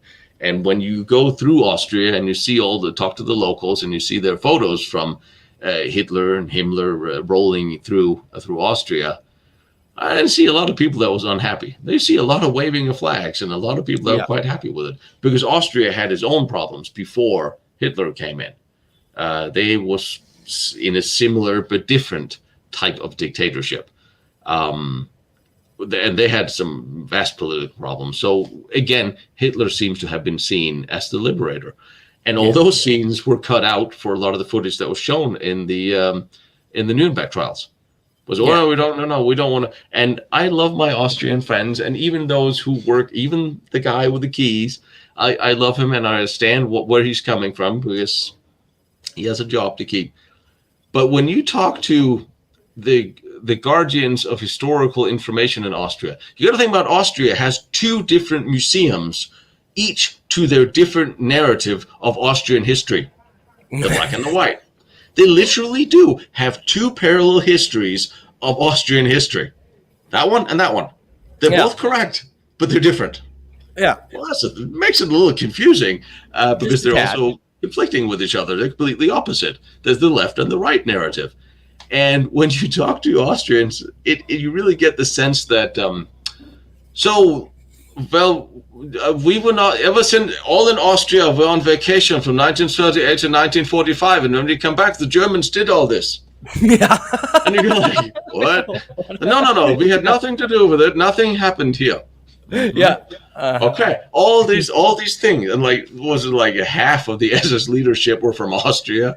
36% of all war production monies were spent in Austria, but no. Plus, they apparently voted for Hitler as their chancellor as well. So no. Austrians had nothing to do with it. Yeah, absolutely. But they got away with it. Yeah, because after 10 years, the Russians didn't pilfer everything in Russia as they did in East Germany. They didn't just loot everything. They sort of left it intact. And after 10 years, they left with the promise that the Austrians had to write a promise in their constitution to remain neutral and not join NATO. So the Austrians sort of got away with it. So yeah. I understand why when idiots like me and Andreas Sulza and others start walking around and go like, well, you know, I have all these interesting things in the underground here. Some of them are radioactive. Could we have a look, please? No. Yeah. No, nothing happened here, so you can't look. And that is literally the answer you get is there's nothing here to see, so you can't look. Which, I mean, in Austria, they took the Bergkristall tunnels, one of the biggest completely finished and functioning underground factories of General Kammler, and they literally filled it up with cement. They literally dug holes in from above and poured cement in and covered it up. There's one little hallway left, and then a little bit section in the back, but you can't see it. It's radioactive. Mm-hmm. And like, I'll put on a suit. The one that I always found interesting was that one where you were walking along that path, and your Geiger counter is going off, and it's going crazy, and then you go back, and it's nope. everything's cleaned up and it's nice and it's pretty and that never happened. Sorry. It's great. I come back with all the experts and we find nothing. Yeah. And so we're all looking around. We're have all these smart people, and we sort of determine, okay, probably malfunction of my Geiger counter or something. All right, fine. Probably technical. We'll write it off as that. And I'm like, okay, but a technical malfunction, it comes and goes, but it doesn't do what it did on that day. So when I looked at the footage, like I said, the camera's always on, and my Geiger counter's in my hand. I started mapping where I was walking, back and forth, and I would see, well, the radiation would climb and fall, and then it was climb and fall. When I was going climb and fall. And like, that's not how a malfunction works. No. I mean, maybe the thing is FUBAR today, but the day before, we were all together with two other Geiger counters. We were at Gotov, a deep dose reactor, all synced up. Everything worked. The next day, you're going to tell me that it has a systematic malfunction. I'm like, yeah, I have a problem with that. Yeah. And then I sat down with a historian out there last time I was out, which was the time after that, and she was showing me maps of where, just up that road, well, that's where the underground tunnel is, where the expected nuclear reactor was, and there's a tunnel running under that road.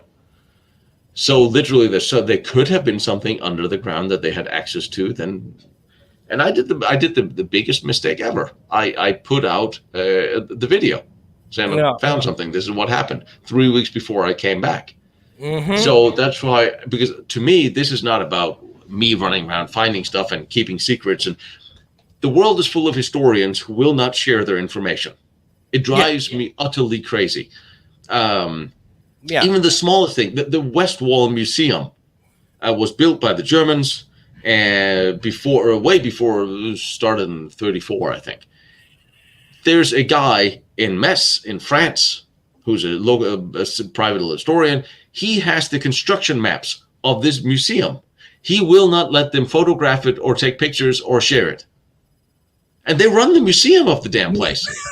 But he got the files from the French archives he won't share. I'm like, this is about sharing and exchanging information. I'm not going to write a book about this. Yeah, Well, they're no too one buys worried books, about. so why Well, it's would got I? to be. It's got to have my name on it. And Or if I get that's something done, exactly it's got it. to have I my don't name give on a it. damn whose name is on things. Yeah. I don't care if my name is on things. I want to know because people need to know this. And we all need to work together because maybe I have a small brick of the information and he has another one and another one, another one. But if we don't actually communicate and exchange information, these bricks will never be put together to a solid picture of what actually happened. There are people who are sitting with a partial map and someone somewhere else is sitting with a key. And that is just the most frustrating thing that, and I get people, they steal credit from each other. And I Yeah. mean, half of what I do is like, I'm very much big on telling everybody what Andreas Sulze has found. And I'll certainly credit him for that because he's done a bang up job and did everything they could to discredit him and run him out of town. But this is about telling people what has been found. And we can't just sit on it because we're not doing, as a historical world or world of historians, if we can't even present a united front, get people, populations, normal people, everybody behind us, and then confront the authorities, say, listen, we want to know. If we can't even unite as historians and say we want to know, so no, I want to know, but don't tell him. I mean, come on. Yeah, it's silly because it's like, it's like one thing I like about talking to you is, I can bring up stuff you have in your videos, and it's like, oh no, I'm working on that, so I can't talk about that, right? Like, Yeah. well, okay, but I'm interested in, like, for me, one of the things that has always been curious to me because I've always, when something just doesn't sound right, you hear it, and it's like, that doesn't sound right. I mean, they were creating rockets, they were, they had jet planes, but you're telling me they gave up on the nuclear program because he didn't think it was worth it. Uh-huh. Yes. No. Right. And that's always bothered me. And then I started watching your videos, and it was like, haha, I was right. Because it just doesn't make any bloody sense. I mean, No. they were ahead in rocketry. I mean, rocketry was even before World War II. Yes. And I mean, the funny part is you look at Russia, and they had jets too. The problem was is Stalin sent all the jet engineers to the gulag. So Yeah, it's kind of a problem. yeah, a slight problem there. But so you're telling me that they managed to get a V2 rocket that could hit London. They managed to get a jet fighter. They managed to put money and stuff into other programs that to us seem like, what the hell are you doing? And but the nuclear program, they went, nah, don't need that. And it's interesting because the main reason why I'm doing this is because I'm trying to present to everybody what has been found and discovered over the past couple of decades, to present it to people so we can all create that united front. I'm seeing a future of signatures, petitions to politicians with millions of signatures on that we want to know, because that is what we can do. But when it comes, you're absolutely right, and it's interesting because everybody has the information we are basing our perceptions on are faulty or full of, or deliberately there's just little bits that are taken out. Yeah. For instance, everybody is ranting on about, well, Heisenberg couldn't figure it out. Heisenberg didn't do it. Heisenberg, by the way, went to university with Himmler, by the way. So they knew each other. And Heisenberg was not a popular person. Not with Himmler, not with the Der Stürmer had attacked him. The Nazi newspaper had attacked him. Goebbels had attacked him. They didn't like him. He was too friendly with the Jewish, and he was not. And he was rather difficult to work with before, during, and after. Incidentally, the Nazi party machine was after him, and they didn't actually let up until Heisenberg's mother sat down with Himmler's mother and explained, and then afterwards Himmler's mother with Himmler said, "Could you please lay off Heisenberg because his mom said so." Not true. Not kidding on that. Himmler was not a big Heisenberg fan either. So you're telling me that he's going to entrust the only nuclear program to somebody he doesn't really like, he doesn't really trust, that just had to be bailed out by his own mother.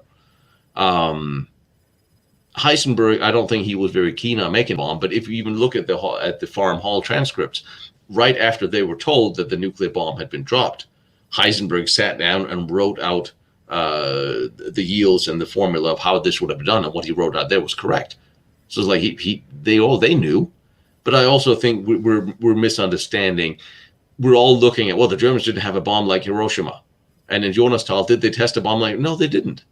And even James Holland asked George Rebiensky, my friend out there, if this was a Hiroshima-sized bomb. Of course it wasn't, because then everybody would be dead. Yeah, there wouldn't be a woman in the castle talking about it, because you'd be dead. yeah. They were looking at smaller tactical weapons. Plus, Deepno was an expert in a different field that could have aided that. There's a lot of different ways of skinning a cat, and I think they were looking at a different one that might have been cleaner, because they were not unaware of radiation, certainly. No. But there's all these alternative researches that was going on, and there are certain German historians that claim that the bombs dropped on that the Americans actually brought back intact bombs and used them over Japan. I'm not saying it's impossible, because, well, it's not impossible. Mm-hmm. And the Alsos teams wrote back after they went to Stadt Ilm, the Deepnos lab. There's a bunch of nuclear reactors all over. There's not just the one Gotov and then the one Heisenberg had. There's quite a few, actually. Kaiser Wilhelm Institute had one.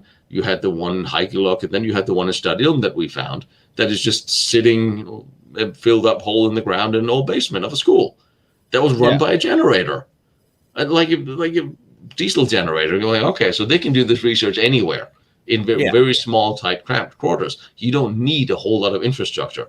We're not looking at a Manhattan Project, because the Manhattan Project was so big and massive because they weren't quite sure how was the best way of enriching uranium, how was the best way of going about this. So they explored all of them simultaneously. That's where all the research and all the resources and money and people went. They're doing everything because they had to get to the goal. If the Germans were as smart as we think they are, they didn't need to do all that because they knew how to get there. So they just went the one path that was the one they found that worked, was the quickest. And you have cyclotrons, pretty much a lot of cyclotrons sitting everywhere, here and there, in occupied areas and Germany as well. So, and you don't need the heavy water to make a bomb. No. So plus even the heavy water that they actually managed to get a diving team down and retrieve some of the waters that came off the ferry, and when they blew up the ferry in Norway, the barrels were less than half full. So it's not that they lost a lot by that ship sinking, except the lives of the civilians that were on there, which must have been incredibly hard for the guys who pulled the trigger, watching women and children walk onto that ferry they knew they just put a bomb on. That's something that would probably have kept them awake for the rest of their life. Those are the tragedies of life. That you did what you thought was the right thing to do, and you wager how many lives it is worth to save, how many more. I think that is the ultimate tragedy of World War II, is everybody made that decision, and a lot of innocent people died for nothing. We know they died for nothing in hindsight, but at the time we really didn't. But that there is no clean war, and there's no nice and polite way of doing it. No, and as we've said, I mean, we look at history with hindsight, which is a problem.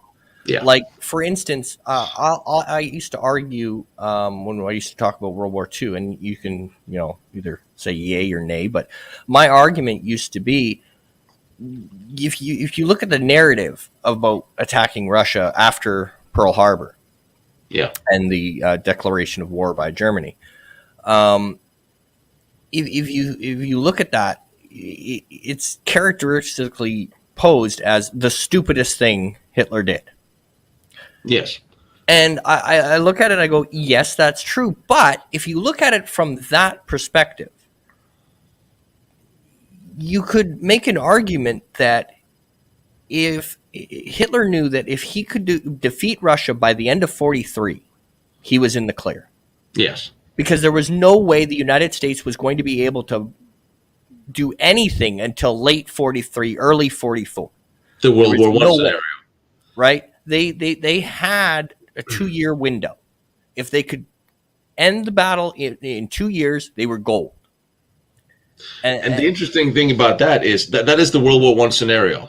The Americans are coming. We'll wager, well, there's going to be years before they actually make their presence felt on the battlefield.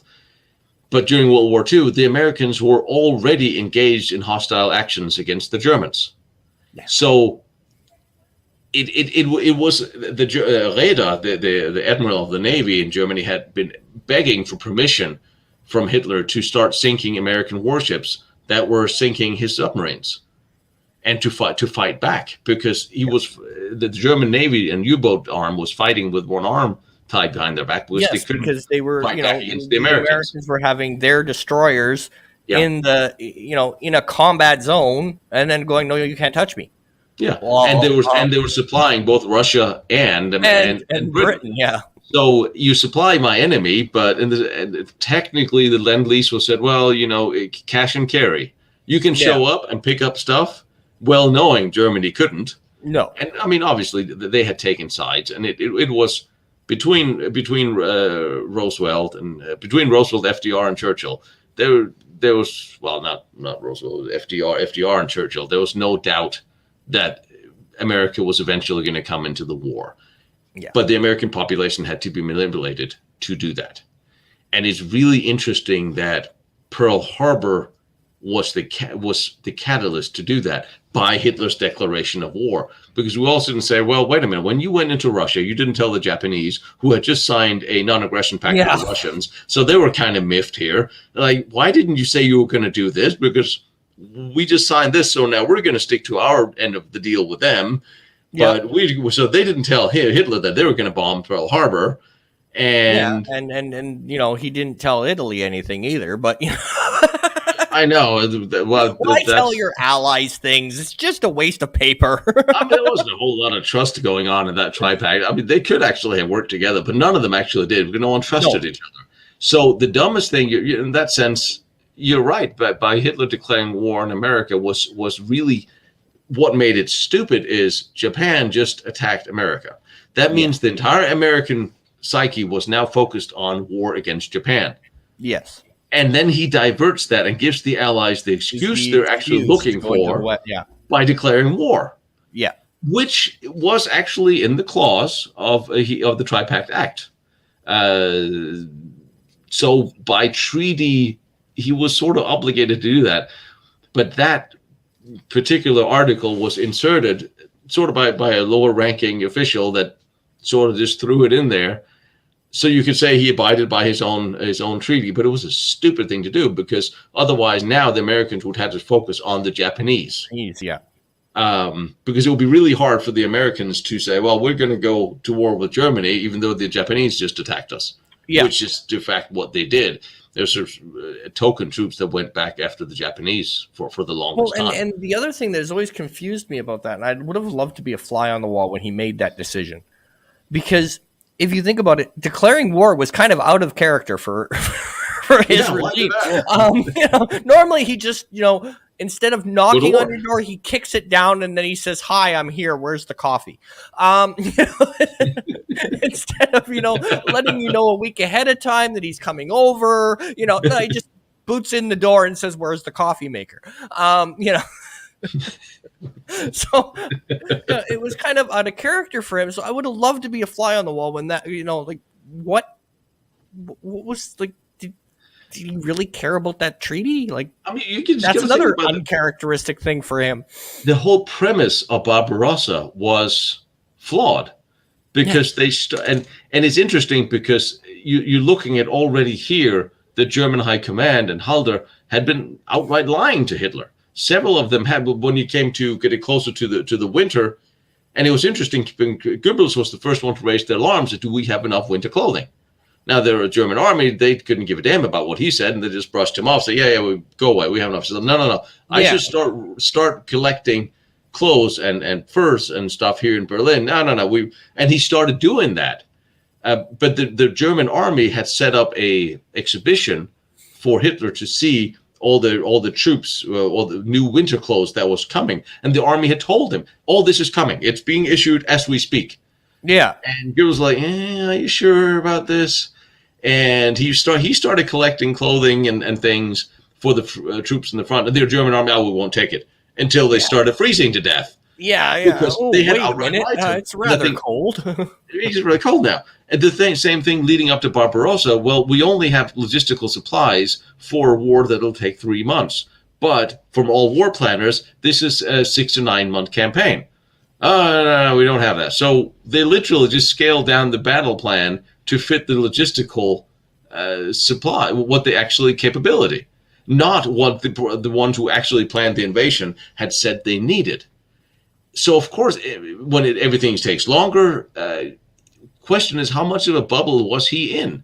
Was he to the degree, because like he was to a degree kept away from a lot of information. Certain people were allowed to tell him the truth, and a lot of people were afraid to do so. Bormann, already there, was very much in control of who and what had access to him. So you're not going to have a general coming right off the front going up to Hitler saying, listen, we're losing this crappy thing. No. Because of this and this and this, for a number of different reasons. And it's really interesting throughout the war to try to gauge, yes, he took control and he had some successes in some of the decisions he made, but how many decisions did he make based on wrongful or neglected information, or information he just didn't get? So question is the Declaration of War against America one of those? Is those one of those where he was acting, on one hand, he was incredibly knowledgeable. He would pull up maps and go like, 2 months ago, you told me that there was 20 guys right there. What happened to them? Yeah. He would remember what he was being told, but what he wasn't told. What information was he getting from Ribbentrop, who had been horribly wrong about British and French intentions at the invasion of France? So you got to wonder, what information was he basing this information on? Yeah, okay, and not only that, but you have the same problem you had in Russia, right? I always laugh because there was there was a video I watched a little while ago, and they were talking about how this diary came out of a person who worked under Stalin, and it was telling about how Stalin was overworked and this, that, and the other thing. I'm like, yes. What did you expect him to write? Because I guarantee you, Stalin had to have read this. He's not going to put, Stalin's an idiot, because then he's done, right? I mean, take some of this with a grain of salt, folks, because, you got to realize they're in a situation where, okay, if my boss doesn't like what I said, I could disappear. And it's the same thing in Germany. If you cross the boss, this isn't going to end well. But what is he going to write? That Stalin had hidden in his dacha because he actually thought they were going to assassinate him because of all the times he neglected to act on the pending German invasion warnings he got from everybody. When they drove up, the general staff, or the head of the Cheka drove up to him. It wasn't the Cheka at the time. Never mind. When they drove up to him to say, well, we need to do a radio. What are we going to do? He actually thought they came to kill him. Yeah. It probably wouldn't have been a bad choice, because then the military could have run the defense. Yeah. Those who were still left. But again, as when you turn to the German side, a lot of German generals disobeyed orders from Hitler, and a lot of German officers. There are two things to this. A lot of the ranking officers who disobeyed, including Halder, who completely disregarded what Hitler's intent was the war was, because he wanted to go to Moscow and Hitler wanted to go to the Caucasus oil fields. Yeah. And Halder put his entire push towards Moscow for the longest time until Hitler finally shut him down and had him diverge south. But none of the German generals or officers who disobeyed orders were actually assassinated. They were fired. but they weren't Yeah. actually killed or sent somewhere.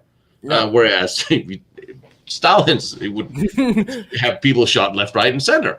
Yeah. Yeah. And had the whole political. And that was really interesting because the Russian military started with political commissars dictating to the military commanders. Yes. Slowly, that went away as Stalin began to realize that he needed to trust his military commanders, and the war started going better for the Russians. Whereas the German army started with the German army in charge, and slowly political inference would start to take over running of that army. So they just kind of flip flopped. So basically, what we can say is when politicians are in charge of the military, everything goes wrong. Yeah. Everything goes to shite. I don't know what we can learn from So that, but that is certainly what happened. now here's an interesting question, because I've always felt this way. If Yes, people love Rommel. If Rommel had been at post instead of on vacation when Normandy happens, does it play out the same? I mean, he thought they were going to land at Calais. Yeah. It is interesting. For the first day, Hitler's entourage at the Wolfsburg, they took it very care. They didn't. There was no great reaction initially from the reports that this was it. I think Rommel, if there had been, again, we're looking at a conflicted leadership again, where Rommel wanted the tanks and the troops closer to the shoreline, whereas Rundstedt, he wanted them further away. Rommel knew that they weren't going to make it because of the air power. So, but they were, for the most part, the heavy tank battalion, those units, German units who could have affected the battle, they were too far away to get there on time. So even if Rommel had been there and had ordered them quicker, I'm not sure it would have made much of a difference because he had stacked his deck wrongly in Normandy. Yeah. They would have to have been in place to attack the beachheads within, at best, hours, not within the next day or so. Yeah. Especially because not the Panzer units were so far back. And and again the air umbrella. That was it. They had planned this whole thing wrong again because you're looking at two different leaderships who wants two different things. So everything is a compromise, and nothing really worked out the way it could have. Yeah, and that's. I mean, it could have gone a little. It could have gone better in a lot of different ways. Interesting again. Goebbels had predicted in his diary before Normandy that they would land in Normandy. Or not land at all. Again, there's people that I study up on their history on, and that I'm really surprised at because they diverge so much from the stereotypes we've been told. And Goebbels was one of them. Still don't like him. Yeah, don't get me wrong. I don't like him, but I think that's something we need to. Yeah, but I think that's something as people who just your average person.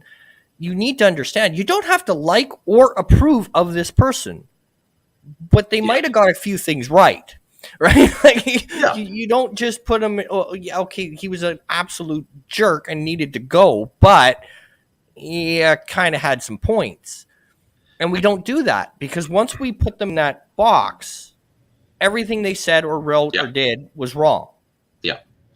I mean, you look at after the war, Werner Best, who was the protectorate of Denmark that was occupied by the Germans, he was sentenced to death at trials after the war, and yet it had been because of him. He had warned the Danish Jewish community the days before the Gestapo was going to come to round up the 6,000 Danish Jews to not be home and get out of Dodge and start sailing them to Sweden. This had happened because he had initiated a warning. Yeah. And afterwards, well, he's still the evil Nazi and they're still going to hang. He saved 6,000 people's lives. Yeah, but that doesn't matter. But we don't talk about that. But maybe not everybody would. Not every. And what's one of the interesting things I found, even within the SS, the treatment of the German Jews were not. This was not, even if there were, you read statements that was from the time of the war, not after the war, because that big difference, that has stated during the war in their own writings that they were absolutely not on board with the treatment of the Jews. even if they were diehard National Socialists and they were Nazis Yeah. and they were in the SS, which I'm surprised at because again we all been told, well, these are all they all did Yeah, they this. all march to the same drum. Yeah. They were very much not on board with Yep. this, and there was a lot of different opinions within the party, within the SS, within the Gestapo, on how to deal with this, and a lot of them were not. Also in the German army, were not in favor of this. So nothing is black and white, and they're good and bad in Yeah. amongst every Well, crowd. like I think a good example of that is if you look post-war and you look what trials do they talk about all the time? The Nuremberg. That's the Yes, one they talk about all the time. What they don't mention is the Japanese trials. yeah, not much no. And they definitely don't mention that the emperor was forbidden to be mentioned in any Yes, time during that trial. You do not mention the emperor. The emperor had nothing to do with nope. it. It And was and, just and to, evil generals, Tojo and he had Tojo and nothing the to do with it. general staff, they took the blame for Yeah, the emperor. They yeah, they all stood up and said they're samurai. They came from the clans. They had their sense of honor, and they came up in their sense of honor. They took the blame away from the emperor. Said we did this. We didn't tell him. We took these decisions. He did not. yeah. So the emperor was allowed to stay, and And it's and, like and, not and like he didn't again, know. it's the difference between the two fronts Yeah, because in the Nuremberg, the leader of Germany was, ultimately the big bad. yeah, When you go to the Pacific Front, the leader of the country, which would be Hirohito, is not. He yeah. comes out, clean sheet, right? Yeah. And it's just comical to me that we sit there and go, "Are you serious? Like, really?" But you can just look at the trial of Sepp Dietrich and the SS units that were supposed to have killed all the American prisoners in, where did they do this? They did this in Malmedy, the Malmedy massacre. The initial trials at Malmedy had seen a whole bunch of SS men show up to the trials, visibly having been tortured and beaten, and some had been castrated. And they had been there was one example where one was brought into the trial and he sat down, they took his hood off, and he said, Your Honor, before we proceed, can I ask, is this the actual trial? And then what he meant by that. He meant by that over the past weeks and months, they had been subjecting them to fake trials and then sentenced them to death and sent them out to be shot just to be recalled back to the cells. They Oh, had lovely. tortured these dudes all the way up to the point where finally, and they're ready to execute all of them. All of them were executed. Dietrich, everybody was sentenced to death. Finally, one of the American JAG lawyers made a complaint that actually reached someone and said, this is completely not, this is not working. Something really wrong here. You need to come down and investigate this. And they started, a team was sent from Washington, and they looked at that whole trial, and they overturned pretty much every conviction. Now, history still stands today that, well, these guys, they executed all these all these American troops, yet all the convictions were overturned, I think, except for 2 or 3. And Sepp Dietrich, we all know he survived. Why we're not talking about that? Because that was a glaring example of how you can't take the moral high ground, and then you cannot run a trial like that and say you're the better person. Yeah. And then you can't. And then when it's finally overturned, you can't. But that we don't talk about. And that's one of the things that a lot of people ask me to look at is the. I don't know if you're familiar with the book Other Losses. No. It was about Eisenhower's camps of German prisoners after the war. Okay. And I read the book, and it was details how. I need to look into this more, and it's one of those things that a lot of people asked me to look into. I also know that they completely bankrupted and ruined the guy who wrote that book. He's Canadian, which is a good reason why I'm kind of dragging my heels on this. One of my fans from my army here sent me a DVD on Eisenhower's camps as well, how a million Germans were starved to death in Allied camps after the war. And there's evidence in favor, there's some against. First of all, we're back to where are the mass graves, which is one of the things that I would like to, before I would like to reserve judgment on mass deaths in Allied camps until I find out what happened to the bodies. Yeah, which is one of those questions we always seem to come across. So for one of my future trips to Europe, I need to go, and that it is on the plan. I'm trying to identify where these camps were, so I can go to these sites and find out. Well, if there was 10,000 people who died here, well, what happened to the bodies? Is a crematorium nearby? It is one of those things that I think we need to investigate because it is a very, very, very serious claim. That is very, very scary. If it's true, it's something that, again, really will taint Allied history. So I'm not saying, I don't know if it's right or wrong. I hear something, what I have read is truly horrible. But I want to know more, and I want to take a look at it. I want to see if I can actually find some remains and do some more documentation on that. But that's just another thing. There's a lot of aspects of the war that is still gray. And, it doesn't have to all be, I did. I was reading the chat. That's what I guess one of the reasons why I did this, because, well, World War II is still interesting. World War I is interesting. The evolution of war is, but there's also controversy. And we have, just like we're afraid of open conversation, we're afraid of controversy. So I try not to enter opinion into anything I do in that sense. I'm just trying to find out what happened.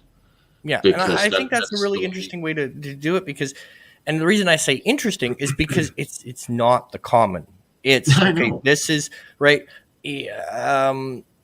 It's like my favorite. If you're Canadian, the Canadian military did no wrong.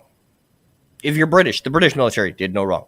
You reserve judgment, even though you look. I mean, the Canadians did some pretty interesting things in World War I. I'm just saying, so there's sometimes where it's like, ooh, that was not a good one, But again, it's your perspective, and a lot of things get shaped by perspective. If your perspective is, well, we definitely couldn't have done no wrong.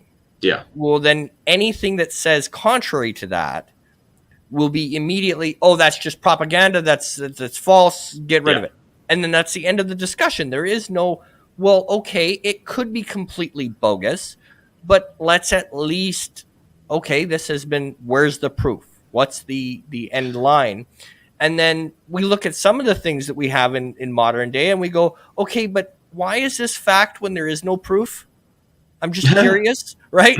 But because it's popular, it's non-contested, right? And you see in Germany, it's just the opposite, where you cannot say anything good ever happened in Germany at the time. It's just the opposite narrative. You can't go and say, well, you created this. Some of the most amazing inventions came out of World War II Nazi Germany. I'm sorry, but some scientists here need some praise for this, because we're still using a bunch of this stuff today. No, it didn't happen. Program. It's not that we wouldn't have gotten to the moon without we would not have gotten to the moon if it had not been for SS General Hans Kammler. He was in charge of the rocket scientists, and he's the one that ordered them alive surrender to the Americans with all the papers. And when I wrote NASA, could you please give me a FOIA on all of the documents you have, statements, reports, and so on General Hans Kammler? Would you? They wrote me back, what does this have to do with us? I'm like, it's like, well, I don't know. He was the boss of your star rocket scientist who got you to the moon. I don't know. Maybe something.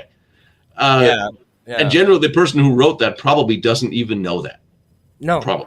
It's so, and not only that, but, as much as, it's not a good thing to say, but a lot of the medical breakthroughs we have today.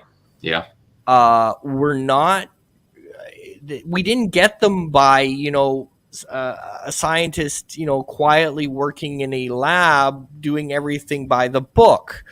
Um, a Aliens did lot it. of that came out of World War II. It was all aliens did it. They brought us Oh yeah, learning through anal probing. yeah, yeah. Brought to There you we from go. a higher power. Yeah, yeah. I'm, But we're back to this to the Japanese units. It was a Unit 713 where they literally dissected people alive. They tested gases, diseases on thousands and thousands of Chinese that were anything worse than anything you could even imagine the Germans did. They actually did this here. And the head of that unit ended up not prosecuted at all, but working as CEO for an American pharmaceutical company, bringing with him all the research he'd made. yeah, I was like, okie dokie. yeah, So no, when it comes to and and honestly, if we're looking at the bigger picture, having spent quite a bit of time in uniform, I understand that we have now conquered you. We have a bigger enemy waiting, so we're going to take all your technology and all your top people, and now they're ours. yeah. I get it. I do get it. Um, it's a very interesting argument that, well, these people killed innocent people, but we need them now because there's somebody worse than the guys who just fought. At Yeah, least we've been told they are. yeah. And if you look at that argument of national security, it's a weak argument. But I mean, it's a three-legged cow. It could stand, but Yeah. don't push it too hard. It'll fall over. Yeah. And for love of God, don't start talking about morals because morals Oh have nothing to do. Moral values have nothing to do with national security or money. no. Just sorry. And I think that was the excuse they went with. So now we can open up the whole another can of worms. Not that we have time for that today, No. but we can start asking ourselves, well, was the Cold War really necessary to be that cold? Were the Russians that big of a threat to us, or we to No. them, that we needed all this money and resources spent for 40 years on creating weapons and arms and building up militaries and to face off against something that unfortunately never happened? Well, I mean, like it even happens today. Like and I get a lot of flack for this, but oh well. I look at what's happening today, where we go. There was a couple of years back, China had an aircraft carrier, and they had the one aircraft carrier, and there was a bill that went to Congress, and it was, well, we need three to compete with their one. And I'm like, wait a second, don't you already have seven? I'm just curious. Right? Like I'm just sitting there, and I'm like, this doesn't add up. You got to think about, for the first 10 years or so, where did we get all our information about how horrible and evilly advanced the Russians were? Well, it came from Reinhard Gehlen, who the CIA put in charge of West German intelligence, who was the head of Fremdes Heeres East, the German military intelligence in the East, because he had his spy network in the occupied territories, whatever the Germans had, hired by the CIA, and put in place in the West German Adenauer's cabinet as head of West German intelligence. So now we have a former Nazi officer who's now running West German intelligence, feeding us, the CIA, reports on what the Russians are doing, and that directly translated ended up on the president's table. Some of them were probably exaggerated. Here's a person that we've just been to war with who is now generating the foundation for the Cold War. Yeah. Is it in his benefit that there's a Cold War? He hated the Russians, and he's in West Germany. He needs the Americans with a whole lot of weapons all around him in Germany to keep the Russians out of what's left of Germany. Do you think he might have an agenda of making the Russians sound worse than they are? Never. So, Why would they do that? That's just in fact, wrong. he was so popular that when he retired, the CIA threw him a banquet in Washington. Yeah. Oh, and by the way, just for making fun of German intelligence, military intelligence, could you imagine who worked for them for 20 years until apparently it was discovered that her true identity was Himmler's daughter? Oh, whoops. Gudrun worked for German intelligence for 20 years. And then they said, no, well, she stopped when they found out who she was. If you are living in Germany and you don't know who Himmler's daughter is, you Yeah. shouldn't be in intelligence. Yeah. That You're a sounds like an moron. oxymoron to me, but okay, whatever you She say. was not discreet. She was not apologetic. Everybody knew who she was. She worked a lot for the Fremdeshilfe, for war veterans and veterans of the SS after the war. But that she also worked for them. I said, well, gee, that's interesting. She wrote a book that I would probably sell somebody's pinky for actually getting a copy of, to be named. But there's just so much. There's just so much. Yeah, and you could sit stuff. there for hours and you'd only hit the tip. Exactly. And the funny part is, I find it like I think we should round out the conversation on the topic of, the biggest thing I think that stops real history from being told or even investigated is this fear that something from the past is going to affect us now. And it probably would. My only hope is, if we live in a world right now where there are so many more crazier things approaching ahead that it might be almost worth it for the powers that be to release some of those controversial things now and have people for a minute not pay attention to the insanity that they're bringing ahead. That is modern. Modern. Oh, we did this horrible thing in the past. Well, good, because now for a minute you're looking back there, not ahead. Yeah, I'm almost saying that might be a welcome relief for them if we brought up something back. And if we could, I found some things that I hopefully, actually, I'm going to come visit your part of the woods this year. And that I can't tell you why, but there's a reason for that. But if that all pans out, yes, there's American intelligence agencies that would look really bad. Yeah. In the past, but all the people who did it are no longer working there. Well, yeah, and I think, but I do want to wrap this up because you've generously given us 2.5 hours, so I don't want to keep you too much longer. But I want to thank everyone in the chat, and I'll give you this opportunity to promote anything you want to promote, anything coming up. Again, Tino's links are in the description to both his website and his channel.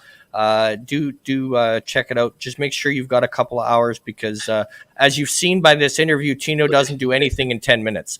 There's a little idea. A short interview of an hour, like you're insane. It can't be done.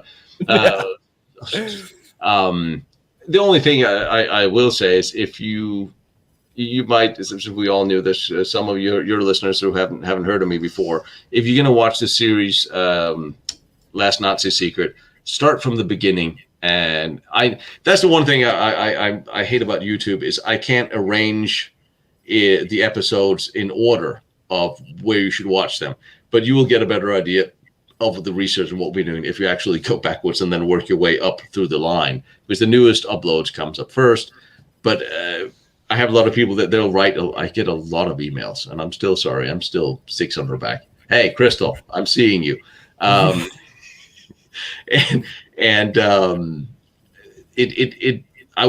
see people if they see a new episode, the new viewers, they come in and they go, oh, well, didn't you know this? And I'm like, yeah, I did an episode about it. Like, yeah. It's like, check back there. it's there somewhere. And I hate to be the one to go like, yeah, did it. Know it. Look at that episode.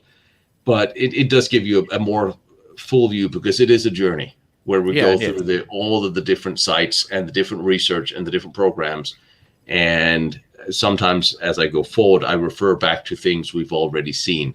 And I'm trying to do it a little bit in a TV show style in that sense, except it's not fancy and it doesn't have snazzy intros. Although I do like my Viking music. Yes, it is actually the intro is actually a Viking something. Yeah, but and I will say this from a person who's watched your video: make sure you watch it more than once. Because you will miss stuff. I promise you will miss stuff. Watch it at least twice. Plus it helps the view count. Yay! Well, I have cut When I figured out how many commercials they stuck in automatically in everything, I didn't know. I just, enabled commercial, Yeah. and then you see it like every 4 minutes, every 2 minutes, and I'm like, holy hell. So it is, I think I've deleted as many commercials as it seems prudent. I don't think I'm heavily inundated with commercials. So, but it is sort of it is the word commercial revenue, and that from my Yep. Patreon that actually makes it possible for me to do this, and travel to some of these places. And this year, Argentina, Czechoslovakia, if Russia will let me in, back to lots more in Europe, Finland, Norway, a lot of battlefield tours and trips through. So there's a lot to look forward to, and I already have hard drives with at least 40 more episodes, so no one's going to be bored All for right. this So winter. I only have one question to end this off because I gotta know because I didn't see it in any other videos. But so, what was the revenge for your camera person making you eat bugs? Oh, sure. I thought I'd end on something silly. I haven't come up with anything yet. Oh, okay. So it's still in progress, is it? Well, it is because she's been stuck in Europe for past 2 years, not being able to come over here. And Ah, I okay. but the problem is there's not really anything she's afraid of or doesn't like. Um, but I'm guessing maybe I'm gonna have to drag her some high heels down some underground tunnel at some point just to. Yeah. Um, No hiking boots for you. All right. And with I that, tr- I'm going to thank Tino for joining us. you're very And welcome. again, links are in the description. Please do check it out. He's got awesome content. It's very informative. You'll learn something new every time you watch it. And again, thank you for joining us. Anytime. And till next time, folks. As my late co-host used to say, thank you and good night. God bless America.